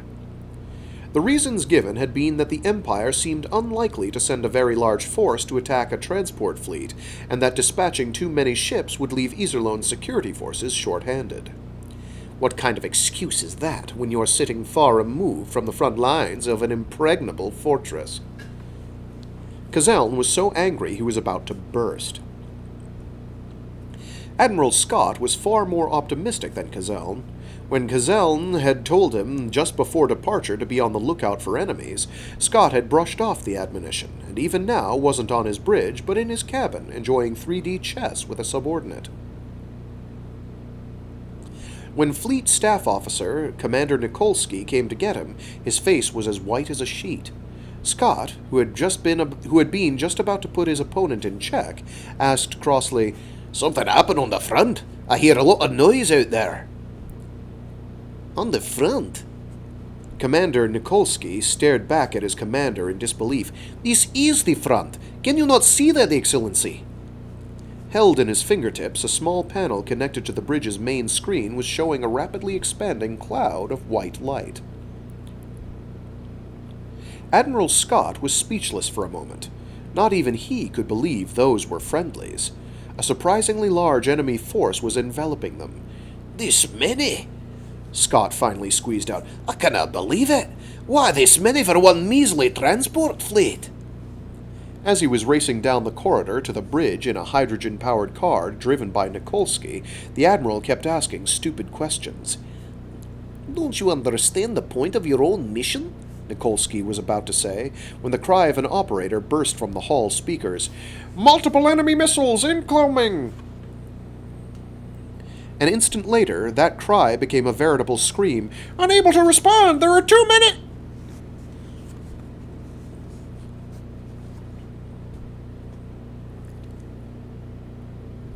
Imperial flagship Brunhild. A communications officer stood up from his station chair and turned toward Reinhard, face flushed with excitement. Message from Admiral Kircheis. Good news, sir. Enemy transport fleet annihilated. In addition, 26 escort ships destroyed. Our site's losses limited to 1 battleship with moderate damage and 14 Valkyren. Shouts of joy filled the bridge. Though the Imperial Navy's repeated pullbacks had been born of strategic necessity, it had nonetheless been in retreat ever since the fall of Iserlohn, and for its soldiers, this was the thrill of victory that had been missing for far too long. Mittermeier, von Ruhenthal, Wittenfeld,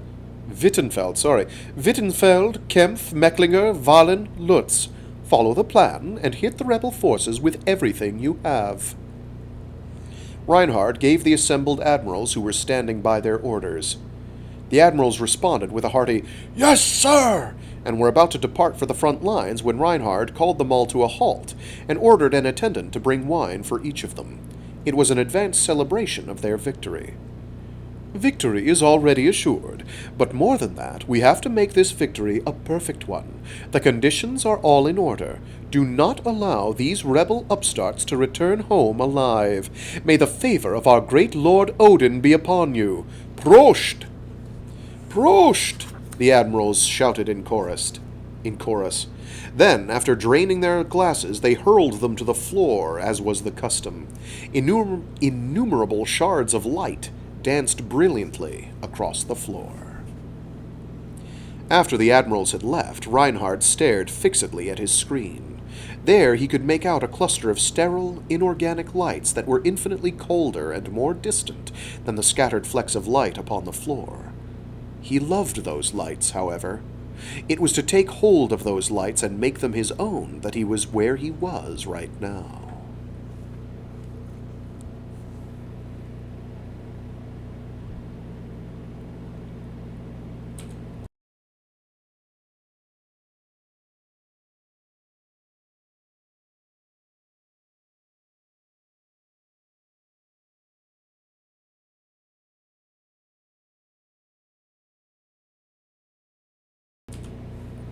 Part 5.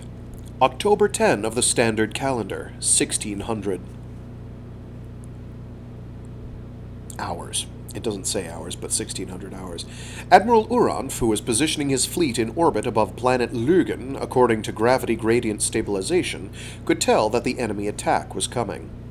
Of the 20,000 reconnaissance satellites that had been positioned throughout the region, about 100 of them in the 2 o'clock direction had ceased transmitting images after displaying countless points of light. "Here they come," Uranf murmured. He felt a current of tension running through him all the way to his terminal nerves. "Operator, how long until contact with the enemy?" Between 6 and 7 minutes, sir. All right, then. All ships, prepare for all-out war. Communications officer, send messages to Supreme Command HQ and the 13th Fleet. We have met the enemy. Alarms rang out, and orders and responses flew back and forth across the bridge of the flagship. The 13th Fleet will eventually be coming to assist us, Uranf told his subordinates. That's Miracle Yang. When that happens, we can catch the enemy in a pincer. Don't doubt our victory. Sometimes commanders had to make their subordinates believe things that they didn't even believe themselves. Yang will probably be under attack by multiple enemies at the same time we are, and not have a luxury of coming to assist the 10th Fleet, Uranf thought. The Imperial Navy's massive attack had begun.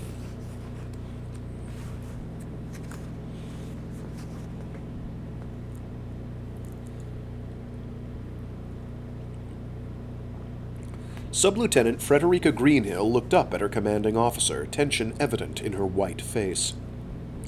Excellency, there's an FTL from Admiral Uranf. They're under attack?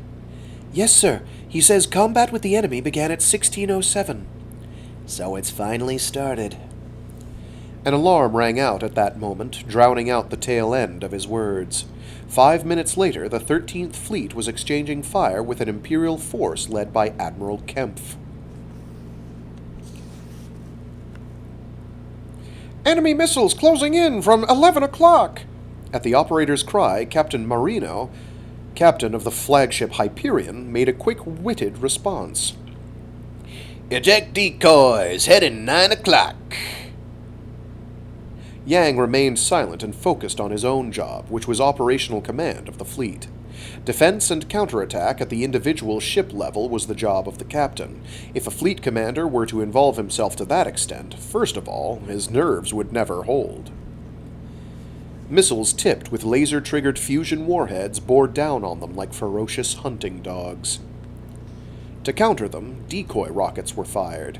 These emitted tremendous amounts of heat and electromagnetic radiation to fool the missiles' detection systems. The missiles in the cluster turned their noses at sharp angles and went after the decoys. An ominous glow was steadily filling the black void as energy collided with energy, and matter clashed against matter.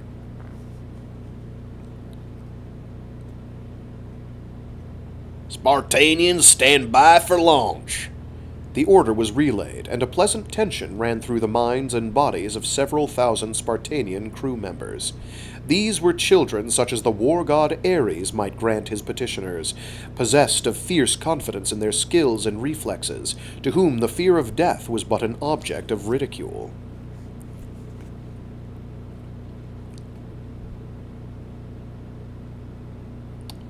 All right, let's go out and go around. Let's head out and go around. The man who gave this enthusiastic shout aboard the flagship Hyperion was ace pilot Lieutenant Warren Hughes. Hyperion was carrying 4 aces. Besides Hughes, there were Lieutenants Saleh Aziz Shekeli, Olivier Poplin, and Ivan Konev. To show off their titles, each had an ace mark of spades, diamonds, hearts, or clubs stenciled in special paint into the hull of his favorite Spartanian. Having nerve enough to think of warfare as a sport was likely one factor that had kept them alive this long. After leaping into his Spartanian, Poplin shouted out to the mechanic, "I'm shooting down 5, so start chilling the champagne." But the answer that came back wasn't what he expected. There's no way that's happening, but I'll at least get you some water. Oh, sorry, it's a mechanic, which makes him an engineer, Which makes him Scottish. There's no way that's happening, but I'll at least get you some water. At least try and play along, Poplin grumbled, as he and the other 3 pirouetted out into space together. The wings of the Spartanians shone with rainbow hues, reflecting the light of distant explosions. Missiles rushed toward them with hostile intent, and beams came racing in to attack. Think you can hit me? Poplin shouted. All 4 men were making similar boasts. It was the pride of warriors who had crossed the lines of death any number of times, and yet lived to tell the tale that was making them do so. Showing off divine skill, they banked sharply, dodging past missiles. The slender trunks of the missiles that attempted to follow them, unable to endure the sudden shift in G-force, broke apart from their centers. Up ahead, Imperial Valkyren danced into view, tilting their wings back and forth as if in ridicule as they came in spoiling for a dogfight. Hughes, Shakely, and Konev met them gladly, and one by one enemy craft exploded into balls of flame. One of the Alliance aces, Poplin, was flushed crimson with anger and suspicion, however. At a rate of 140 rounds per second, he was firing on the enemy with uranium-238 rounds. These had excellent armor-piercing ability and became superheated and exploded upon striking a target. Yet all his shots were merely being swallowed up by the void, hitting nothing. Without his help, the other 3 had already drawn first blood, destroying a total of 7 enemy fighters.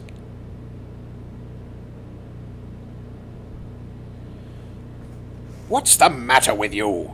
Vice Admiral Kempf, commanding officer of the Imperial force, said with a sharp exhalation of disgust. Kempf was an ace pilot himself, a hero of many battles who, in his silver-winged Valkyr, had flung dozens of enemy craft at the Grim Reaper's feet. Though he was extremely tall, the breadth of his body was such that people didn't really notice. His brown hair was cut short. Why are you wasting time on enemies like that? Form half-envelopment formations to their afters and drive them into firing range of the battleships. Those instructions were right on target. 3 Valkyren assumed a half-envelopment formation to the aft of Lieutenant Hughes' Spartanian and skillfully maneuvered him into a battleship's firing range. Realizing the danger, Hughes banked sharply and sent a hail of U-238 rounds into the cockpit of one enemy fighter, and then tried to thread his way through the gap he had opened. However, he had failed to take into account the enemy battleship's auxiliary cannons. Beams flared, erasing both Hughes and his ship from this world in a single shot. Shakely was also felled using the same tactic. The remaining 2 aces barely managed to shake off their pursuers, and ducked into a blind spot of the battleship's cannons. Poplan's sense of self-respect had been hopelessly wounded. It was bad enough that Konev had sent 4 enemies to their graves already, but Poplan, unable to shoot down a single enemy, had done nothing but run, dodging back and forth. When he discovered the reason why not a single round had hit its target, his sorrow blazed forth into fury. When he returned to the mothership, he jumped down from the cockpit, ran toward a mechanic, and grabbed him by the collar. "Bring out that murdering chief mechanic! I'm gonna kill him!" When Tech Lieutenant Toda, the chief mechanic, came running, Poplan gave his vitriol free rein. "The sights on my guns are 9 to 12 degrees off! Are you even servicing them, you salary-thieving—" Tech Lieutenant Toda's eyebrows shot upward.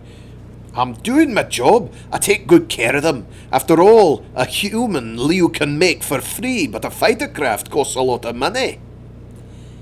"Is that supposed to be funny, jackass?" Poplan flung his pilot's helmet to the ground.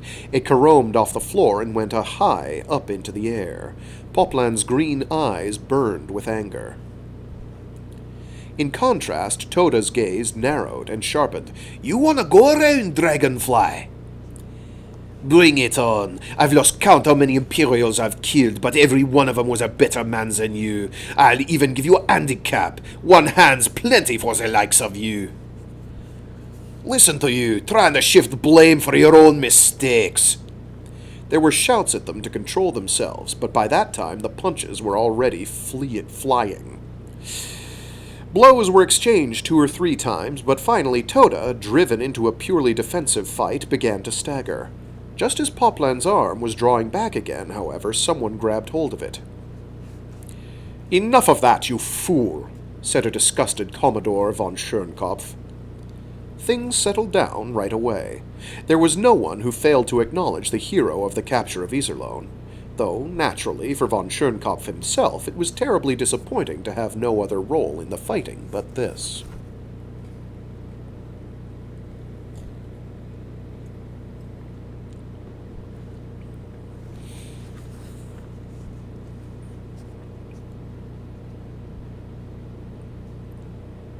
The commanding officer of the Imperial force attacking Uranf's 10th Fleet was Vice Admiral Wittenfeld.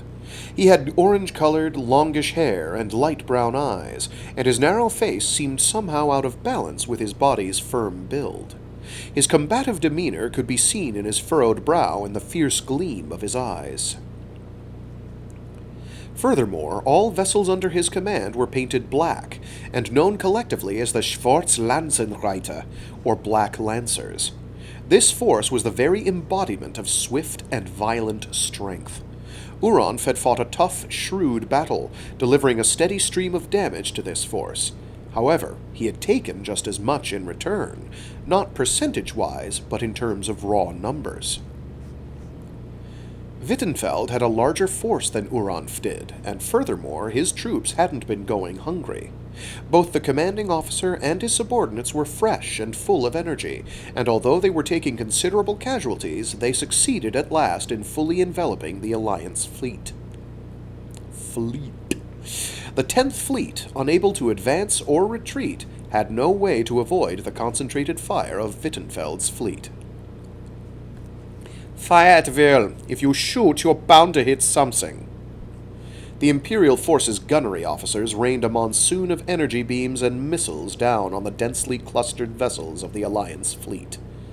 Energy neutralization fields ruptured, and hulls were pounded by unendurable shocks. The concussions finally breached the interiors, filling the ships with explosions, and soldiers and officers were vaporized by hot, murderous gales. Pulled by the planetary gravity, shattered vessels that had lost propulsion were now falling.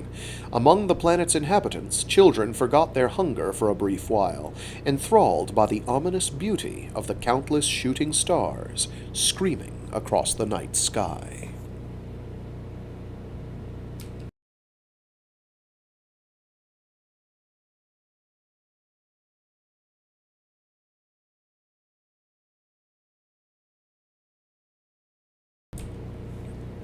Part 6. The 10th Fleet's armed potential was just about exhausted. Conditions were terrible. 40% of all vessels had been lost, and half of the ships that remained were unable to continue fighting.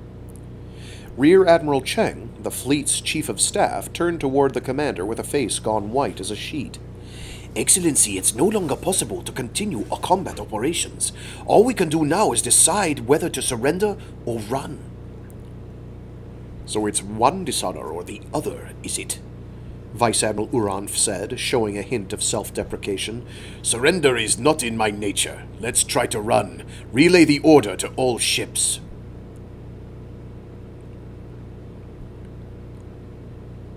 But even to run, they would need to blaze a bloody trail through enemy lines.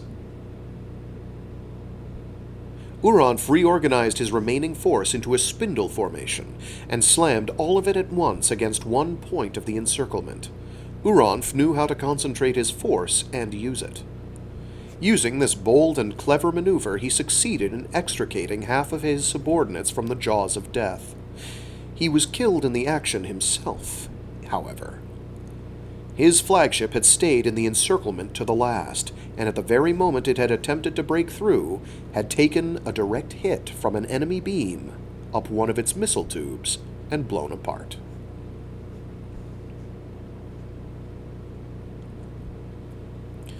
All across the lines of battle, Alliance forces were lapping the bitter soup of defeat. Vice Admiral Borodin, commander of the 12th Fleet, under assault by Vice Admiral Lutz, had fought until a scant 8 gunships remained to him, and when both battle and escape became impossible, had shot himself through the head with his own blaster. Fleet command had passed to Rear Admiral Connolly, who stood down and surrendered. The other fleets were also under attack. The 5th Fleet by von Ruenthal, the 9th by Mittermeier, the 7th by Kircheis, who had already destroyed the transport fleet, the 3rd by Wahlen, and the 8th by Mecklinger, and pullback had piled upon pullback. The sole exception was Yang's 13th Fleet. He had employed a clever half-moon formation against Kempf's fleet, dodging the enemy's attacks and bleeding them with alternating strikes on their port and starboard flanks. Surprised at the unexpected amount of damage he was taking, Kempf had decided that it was better to grit his teeth and choose drastic surgery than to stay the course and die miserably from blood loss. He elected to retreat and regroup his forces. Seeing the enemy pulling back, Yang made no attempt at using the opening to go on the offense. What matters in this battle is surviving it, not winning it. Yang was thinking. Even if we were to beat Kempf here, the enemy would still have the overall advantage. In the end, we'd just end up getting pounded from all sides when the other regiments ganged up on us. The thing to do is run as far from here as we can while the enemy is pulling back. In a grave and solemn voice, Yang addressed his forces. Attention! All ships, run away! The 13th Fleet ran away, but in an orderly fashion.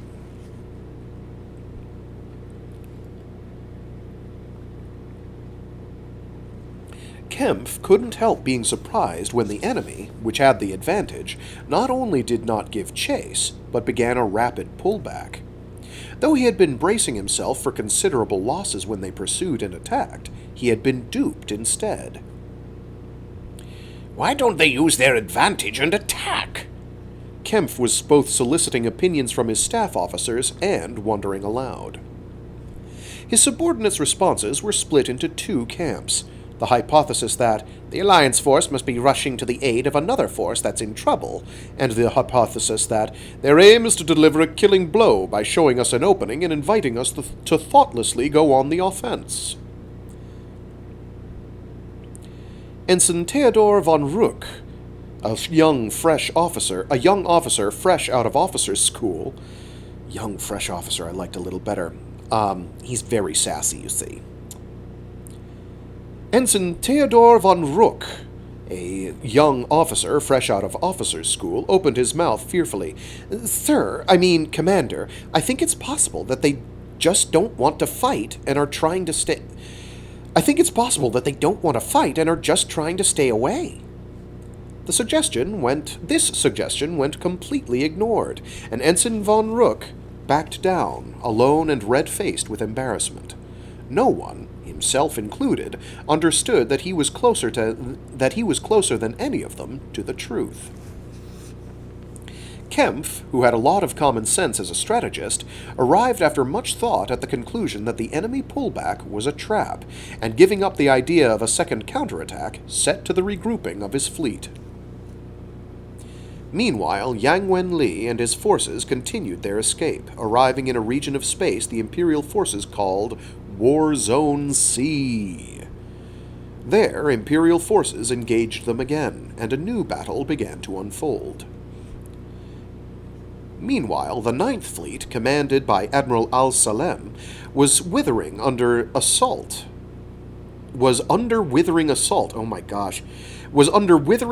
from Mittermeier's Imperial fleet and had been set to flight repeatedly.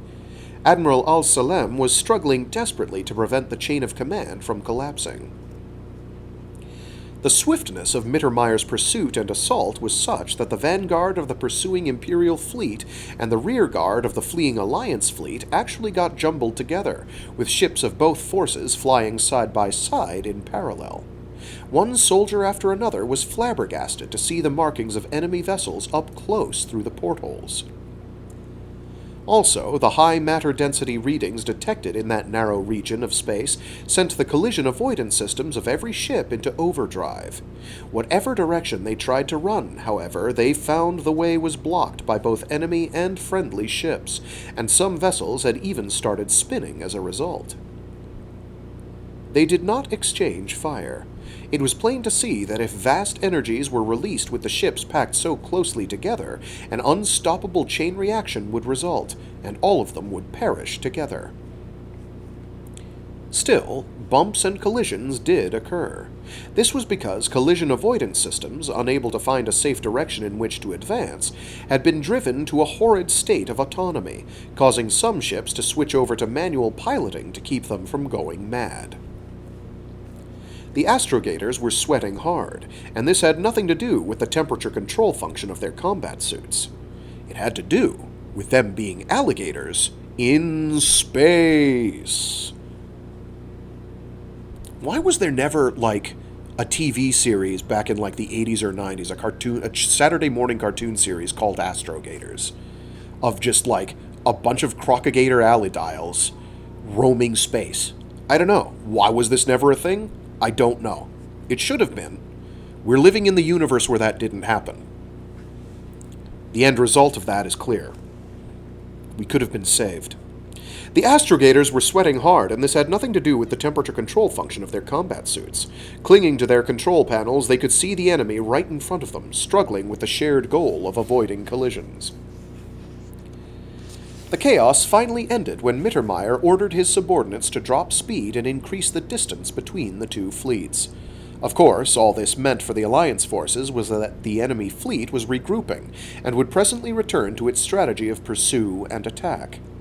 As the Imperial force put a safe distance between itself and the enemy fleet, the Alliance's ships and soldiers were steadily lost amid the deluge of enemy fire.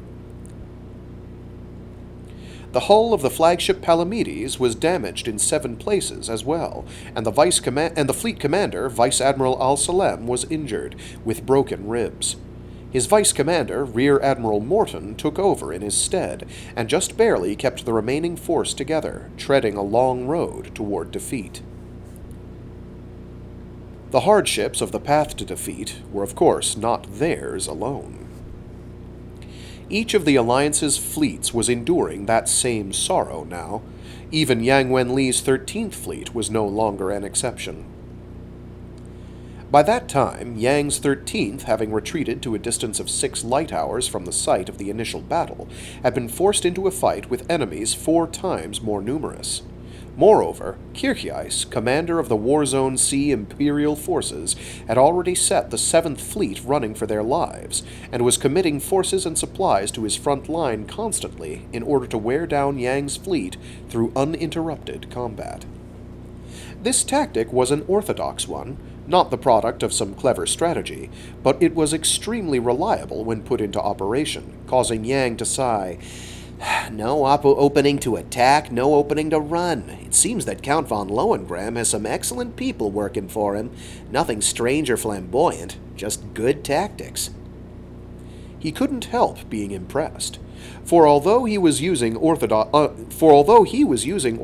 tactics, it was clear that his numerically inferior Alliance force was being driven to defeat. After thinking about it, Yang decided on the tack he should take, abandon the space they had secured, and yield it to the enemy's hands. However, Yang's orderly retreat would draw the enemy into the midst of a U formation, and then, when their ranks and supply lines were stretched to the breaking point, he would counterattack from 3 sides with all his forces. There's no other option, and naturally, it depends on the enemy going for it. If he'd had the time to accumulate force strength and perfect independence of command, Yang's strategy might have both secured some measure of success and put a stop to the Imperial forces' advance. However, he was ultimately unable to do either. While enduring the fierce onslaught of Imperial forces approaching in overwhelming volume, Yang was struggling to regroup his fleet into the U formation when new orders arrived for him from Iserlohn. The 14th day of the present month. Concentrate forces at Point A of the Amritsar star system. Cease combat immediately and change course. When Yang heard those instructions, Frederica saw a shadow of bitter disappointment flash across his face. It was gone in an instant, but in its place he let out a sigh. Easy for you to say. That was all he said. But Frederica understood how hard it would be to retreat under these circumstances, right in front of the enemy. They were not up against an incompetent either. Kempf was in the same position. If he could have pulled back, he would have done so from the start. He was fighting on because he couldn't do otherwise. Yang followed his orders, but during that difficult fighting retreat, the casualties among his fleet were doubled.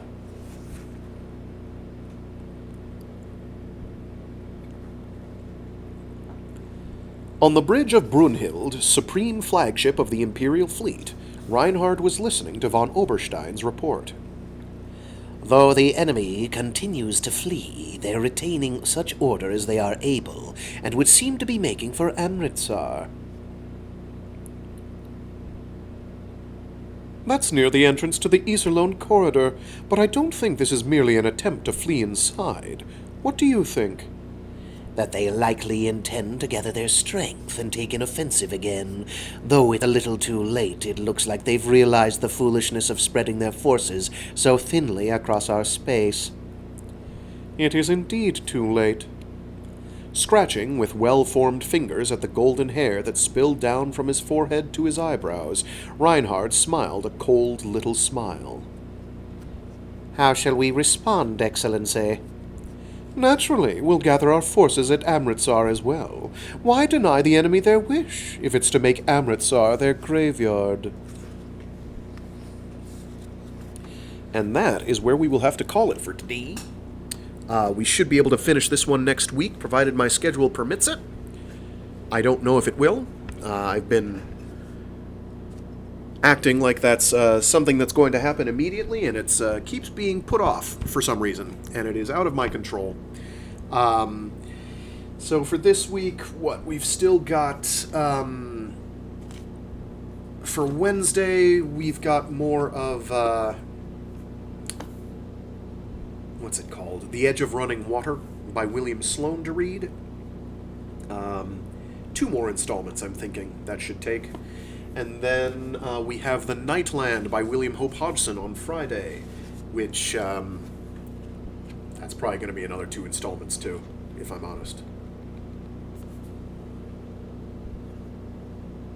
Oh, actually, how long is that? That's long. It'll be a hell of a send-off. Yeah, we'll try and get through the whole thing this Friday. We'll see if that happens. And then the week after, if I have the week after free, we'll do the short stories that are in the remainder of this volume of the collected fiction of William Hope Hodgson collection. We'll see what happens. So this week should be fine. With that, I've got to run. Yes, I can't think of anything more salient to say. Stay safe, stay sane, be toasty or cool as per your